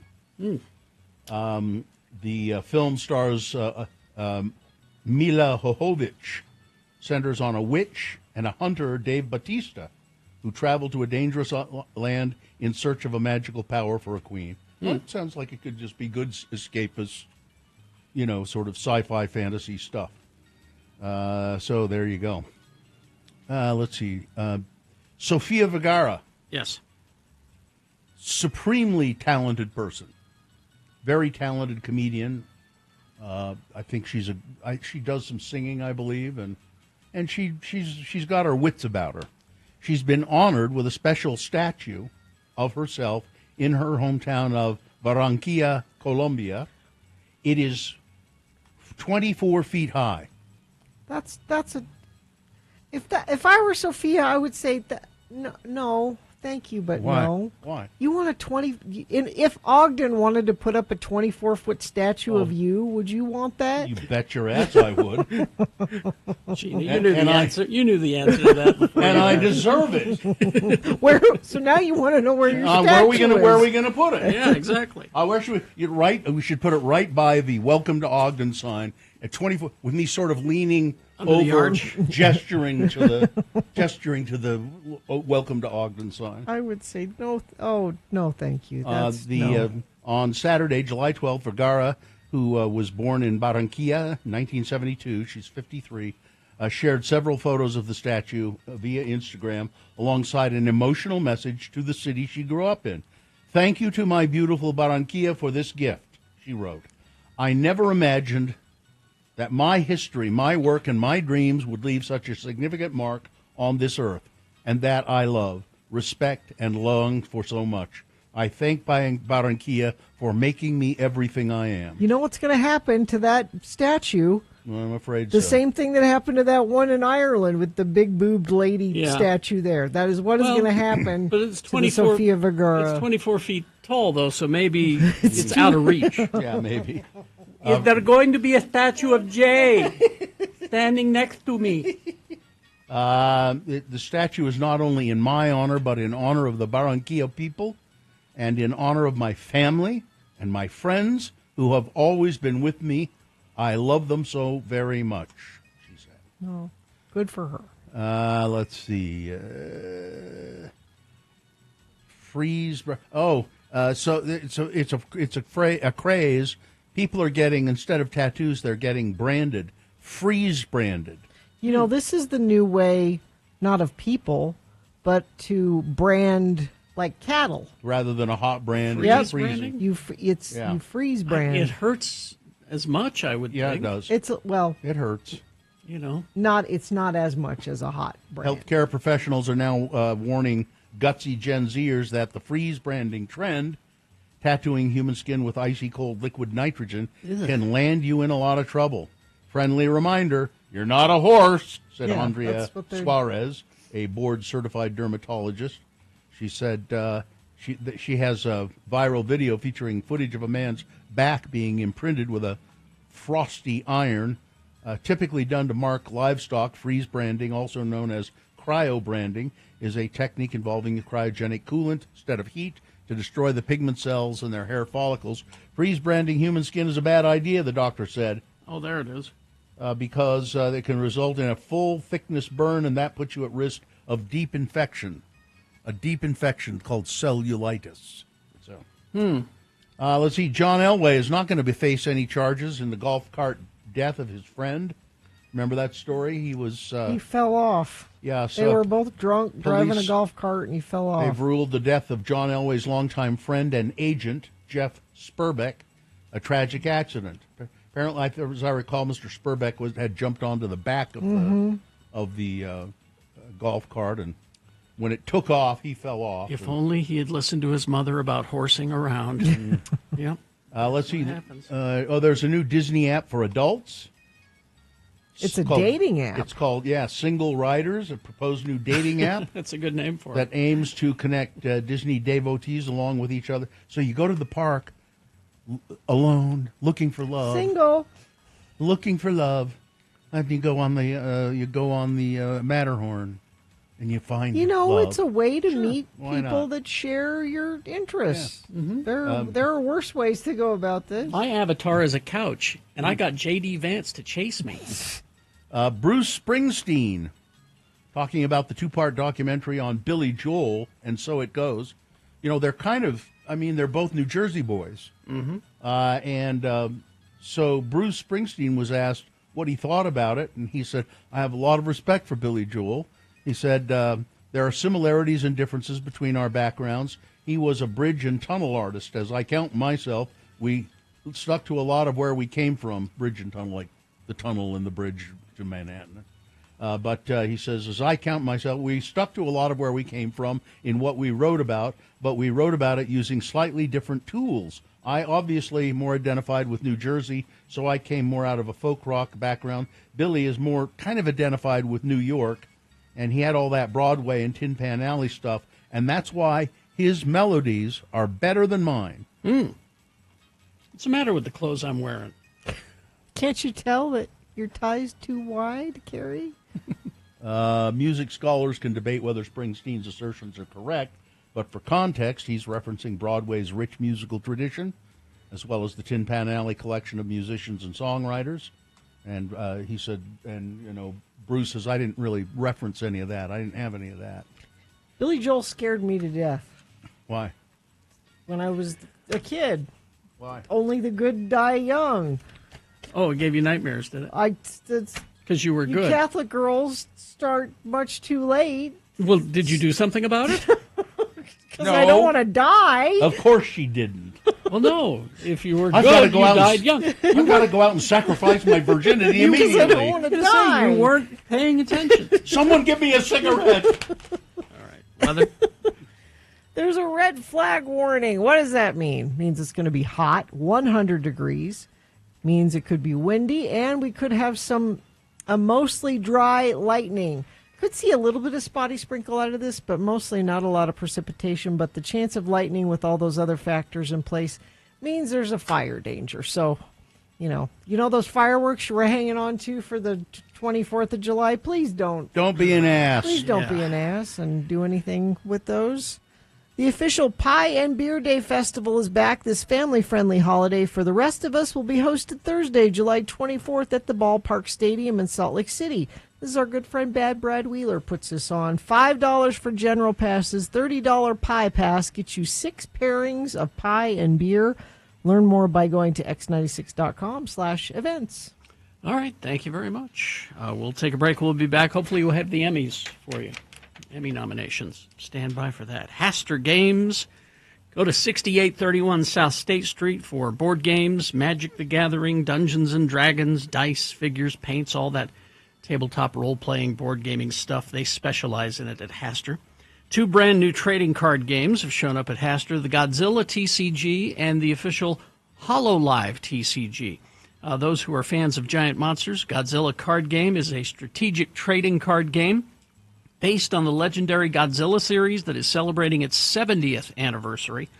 Players can collect monsters spanning the entire Godzilla franchise over 70 years of history, or invade or battle others in this dual victory game. For avid VTuber fans, your Oshis take the stage in the brand new HoloLive card game. This game utilizes the concept of competition in which players will produce the most impressive stage for their chosen favorite VTubers and try to win the hearts of the crowd. Both of these card games are available in-store and online now. In a galaxy far, far away, battles of good versus evil, Jedi versus Sith wage on, and the newest set for the Star Wars Unlimited trading card game has arrived. The set, titled Legends of the Force, features iconic characters from across the Star Wars universe, from the time of the Old Republic to the fall of the First Order. The set introduces tons of new mechanics and powerful Force wielders in a truly legendary addition to the game. So you can go to HasterGames.com to learn more, but better yet, just go down and see them. 6831 South State. You sound kind of different today, Gina. What's up? Is it because I'm all the way over here in Florida? It's so far away. She's going to come back sick again, and you guys are going to be so mad. It never fails. It's Festus, my sailor son. He's in the Navy here in Florida. Ahoy. And he broke his leg. Tell us about that. Yeah. Festus. So there was this baby. The baby was drowning in Don't the river. lie. And I have to come up with a cool story because the real story is not cool at all. Oh, what's the real story? I went boating out on the St. Johns River, and we pulled up to like this little embankment and anchored the boat. And I was like, oh, it'd be kind of cool to jump off the back of the boat and make a little splash. So I jump off the back of the boat, and it turns out the ground was much closer than I thought it was. And I shattered my tibia and my fibula. Oh, That And must he's- have been thrilling. Yeah, it was That a lot is of that fun. is He such, got an ambulance ride. With the sirens and the lights. that is such a Florida man accident. Yeah. You are officially a Florida man now. How much beer was involved in this? I only had 2, Bill. Okay, all right. They were IPAs, but I had 2. And he had surgery. He's got it's not a titanium. We don't know what kind of metal it is. Rod that goes from his knee down to his ankle. Probably iron. You got It's one that can't be detected in. I guess the metal detectors don't pick it up. It's a new kind of thing. Oh, really? Because I've got all kinds of titanium in me, and it picks it all up. But he's kind of down for the count for 6 weeks. So I came out to help him for a little bit of that time. Plus, I wanted to see him because my baby was hurt. What's the progress? I mean, what's the prognosis? Of the doctor say eventually you'll be pretty good? And He said 100% in a few months, but I can't even put any weight on it for about another month or so. And then there's physical therapy and all that. But he said it's likely I'd be back at 100%. Do you have physical therapy now, or do you have to wait even for that?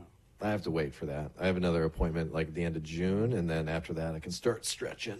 Are they going to kick you out of the Navy?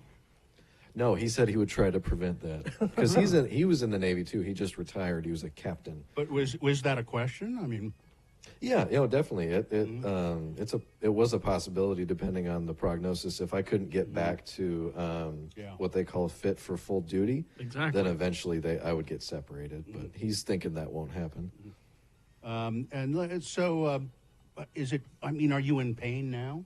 Oh yeah. I shattered my tibia, Bill. I mean, it hurts. It was so bad that while we were at the doctor's office, he was calling in other people to come in and look at his x-rays because they're like, oh, is this the one we heard about? You got to see Check this. guy out. If you go to x96.com/live, you can see Gina and Festus there. What do you? That's the Waffle House. Oh, We Waffle went to House. Waffle House. We laid out the handicap parking space at Waffle House. Did you have? We don't have anything, the Gina? sticker, but we did it anyway. Did you have anything, Gina? Yeah, I had a waffle. Oh, okay. They have meat. They have meat and bread there. Yeah, I had bacon. I just thought hash browns. You like hash browns? Yeah. I just thought you'd be afraid to eat at a Waffle House in Oh, general. I was. And the only other thing we've been able to do is go to movies. I've been trying to talk him into doing other things. Mm-hmm. I'm like, let's go for a drive. Let's go look at the Okefenokee Swamp. And he's, I don't want to look at things I can't go walk in. This is depressing. This is true. Yeah. I'm going to appreciate walking so much more now. as Kyle would want you to. That's exactly Kyle's point. That's what that reminded me of. He has a good point.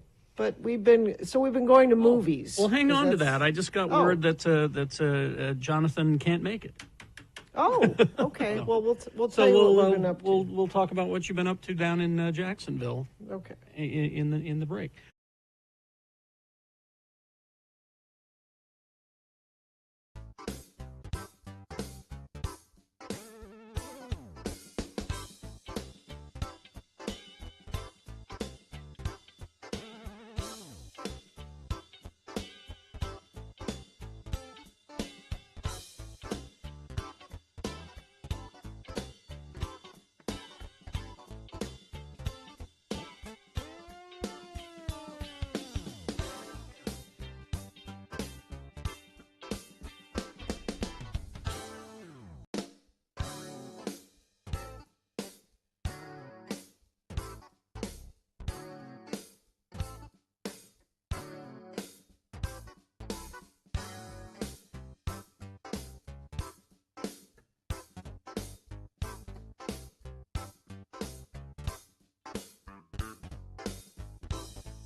Sponsored? Smith's Pharmacy welcomes Express Scripts, Medicare D, and TRICARE Department of Defense Plan members. You can transfer prescriptions at smithsfoodanddrug.com/payerupdate.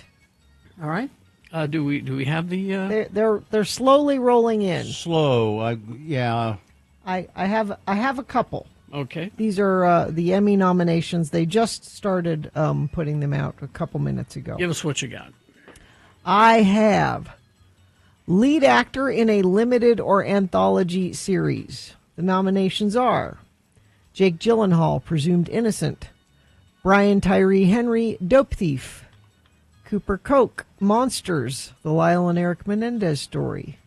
Colin Farrell, The Penguin, and your winner, Stephen Graham, Adolescence. Probably. Why do you think that? You never watched it, did you? I watched one of them. He's very good. Fantastic. And I've liked him in other things as well. He's really good. Lead actress in a limited or anthology series movie nominations. Michelle Williams, Dying for Sex. Kristen Milioti, The Penguin. She should get it. Rashida Jones, Black Mirror. Megan Fahey, Sirens. And Cate Blanchett, Disclaimer. I don't think I've seen part of The Penguin, and that's about it. Lead actor in a comedy series. Jeremy Allen White, The Bear. Don't give it to him again, please. Why? I have a real problem with The Bear being a comedy. Well, it's a but- good show. okay, it's a but good drama. So what? He's nominated for it. You know. Martin Short, Only Murders in the Building. Jason Segel, Shrinking. He's pretty good. Seth Rogen, The Studio. That's really good. And Adam Brody, Nobody Wants This, a show I really, really like. Yeah. What is it? It's he and Kristen Bell. Yeah. It's a romantic comedy. Yeah. But it's really well done.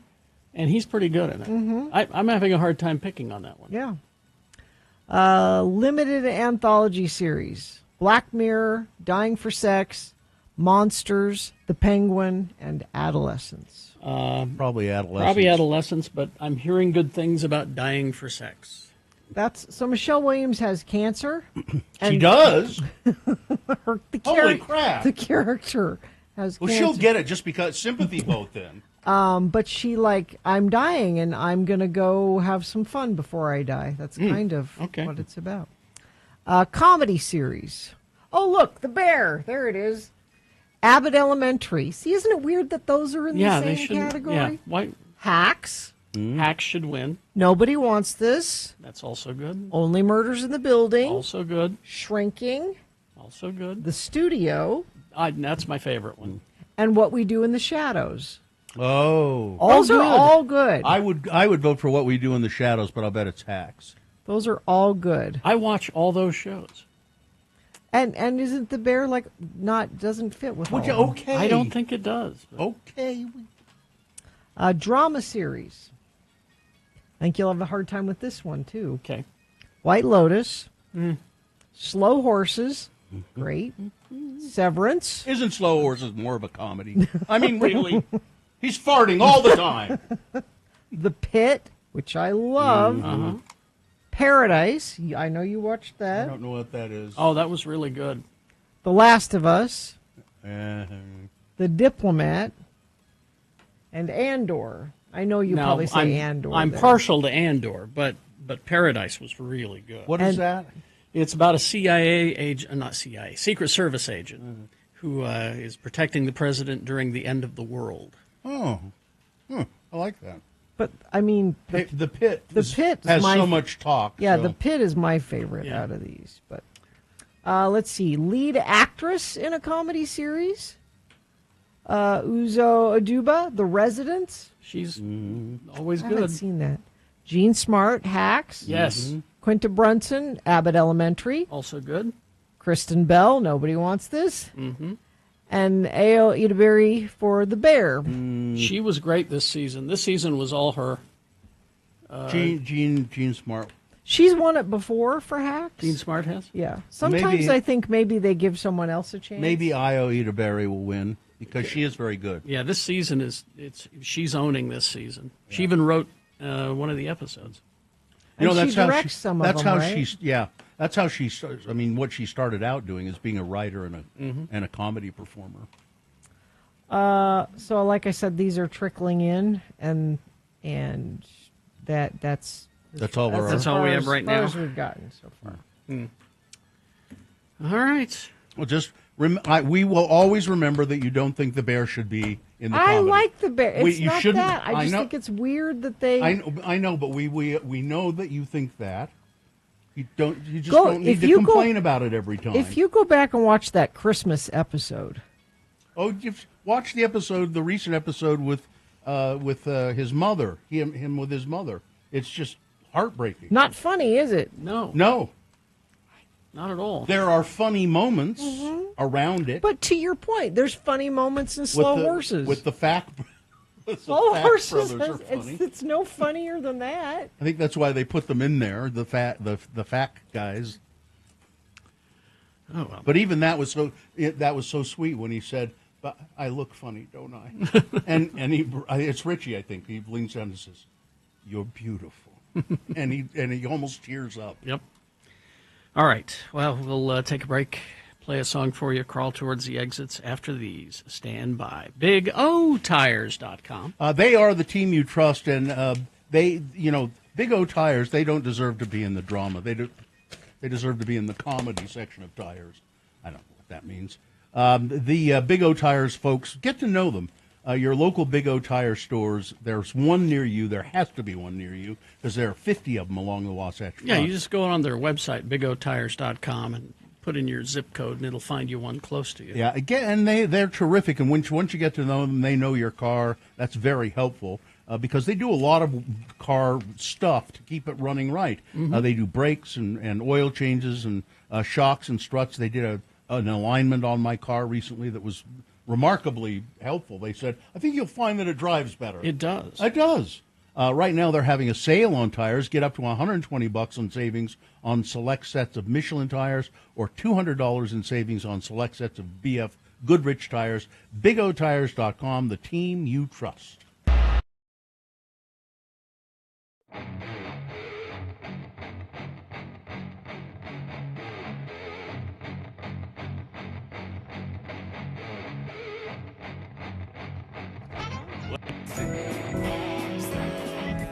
Things that must go on the radio. From Hell Show. These are things that are bugging you, dear friends of the program. Things that you cannot stand any longer. You want them to get out of your life. You want them to go. So what do you do about it? Well, one thing you can do is send them to us. Radio from Hell at x96.com. You put must go in the subject line. And if we read yours on the air, perhaps these things will disappear from your life. These are things that must go. Send them to radiofromhell at x96.com and put must go in the subject line. All right, shall we begin? Carrie, why don't you begin today? Okay. This first one from the foot of Mount Doom. Oh, you're in your home. Yes, I'm sure this will be very relatable. Okay. When you can't put on lotion after your shower because of your mammogram. Huh? You're not When supposed did you to have wear, a mammogram? You're not supposed to have. I'm glad you're getting your mammograms, Sue. Good girl. You can't put it on after your procedure because your day's already started and it's a pain to lotion up. So you have to just have dry, itchy skin until the next time that you shower and can properly moisturize. So these are struggles. All right. Let's see. It's Marion. Use my name or don't. It's up to you. Please, Marion, you need to lead with. It's okay to use my name. My job is answering the phone all day long. There are plenty of things about people on the phone that must go, but this one happens all day, every day, so it must go the most. When you answer an incoming call and you get blasted in the ear because the caller is yelling at someone else, the time between you dialing and me answering is so short. Couldn't you please finish your call, then yell at your employee, or yell at them first and then place your call? Anyway, if you could make this go away, countless receptionists would be thrilled. All right, there we go. Feel free to use my name, Cost Bro, and I hope you can make some of these things go away. Hiding your trash from your Costco employee, from your Costco samples must go. Excuse me.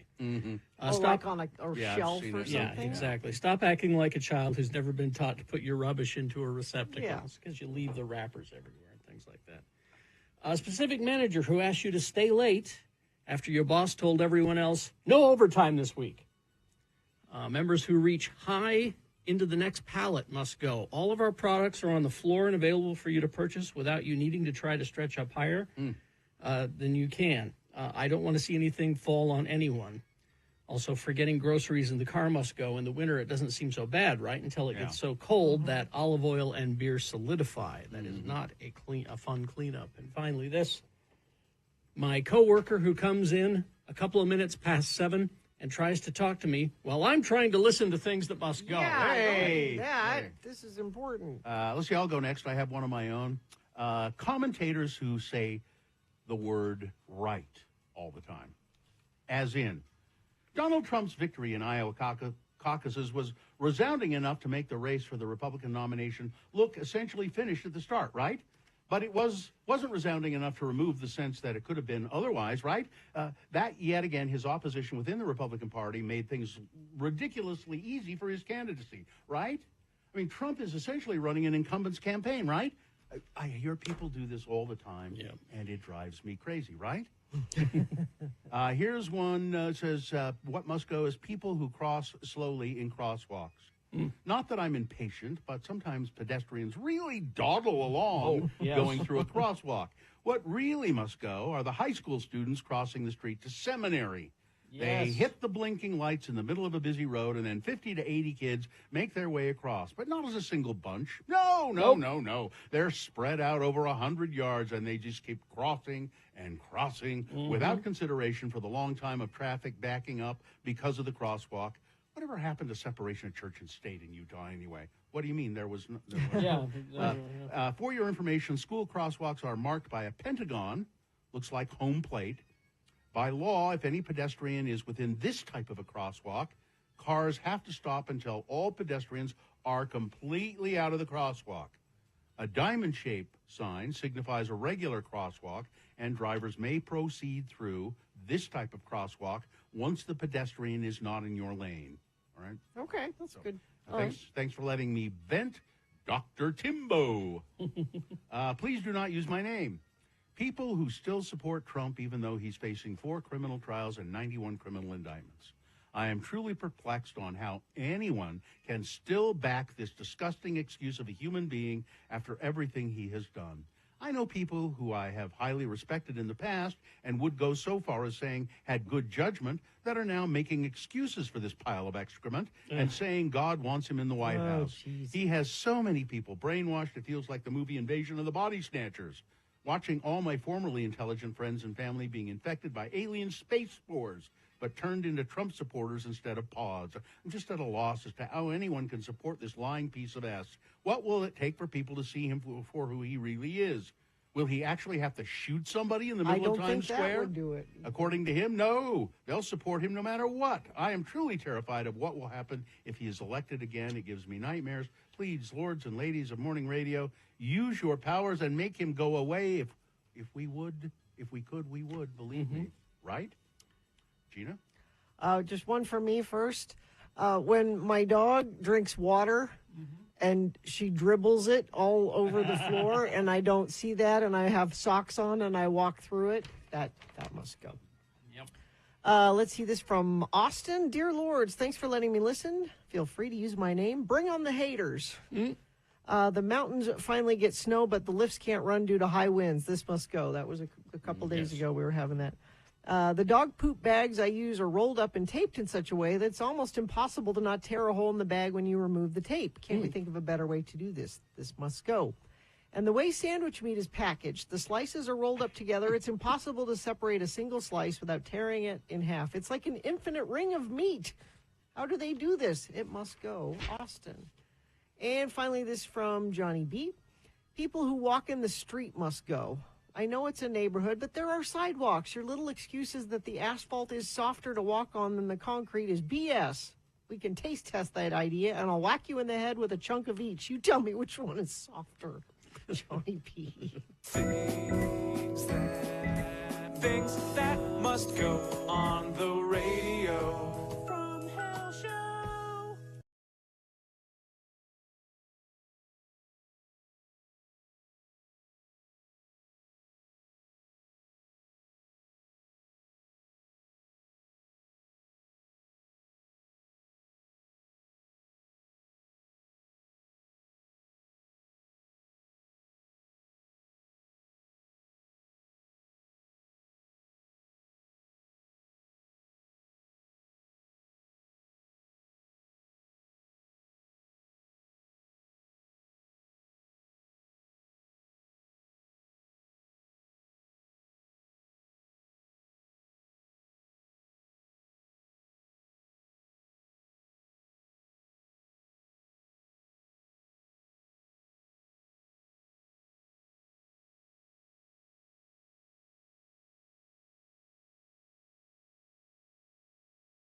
because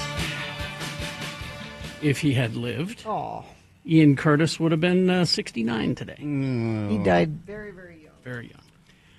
All right, let's see. Any more Emmys come through? Oh, let me see. I bet some more have come through in the last couple of minutes here. Let's see. Outstanding Supporting Actor in a Limited Anthology Series. Javier Bardem, he played the dad in the Lyle and Eric Menendez story. Oh, yeah? Bill Camp, Presumed Innocent.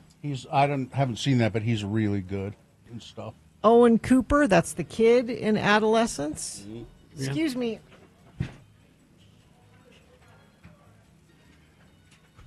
I don't. Yeah. Read the list and close the door. Okay. Sorry. Rob Delaney, Dying for Sex. Peter Sarsgaard, Presumed Innocent. Yeah, I'm not familiar with those performances. Outstanding Supporting Actress in a Drama Series. Mm-hmm. Patricia Arquette in Severance. Mm-hmm. She's great. Carrie Coon in White Lotus. Good. Catherine Lanassa, The Pit. I think she's the doctor, the love interest doctor. Julianne Nicholson, Paradise. Parker Posey, White Lotus. Natasha Rothwell, White Lotus. Amy Lou Wood, The White Lotus. See, you divide all those votes. Give it to Parker Posey. And let's see. Outstanding Supporting Actress in a Comedy Series. Liza Colonzayas, The Bear. I think she won it last year. She's She's Sugar? Yeah. Oh, No, no. not Sugar. She's the Hispanic chef. Well, she was good this season, Yeah, too. she has a lot to do this season. Hannah Einbinder, Hacks. Catherine Hahn, The Studio. Janelle James, Abbott Elementary. Catherine O'Hara, The Studio. Cheryl Lee Ralph, Abbott Elementary. Jessica Williams, Shrinking. Okay.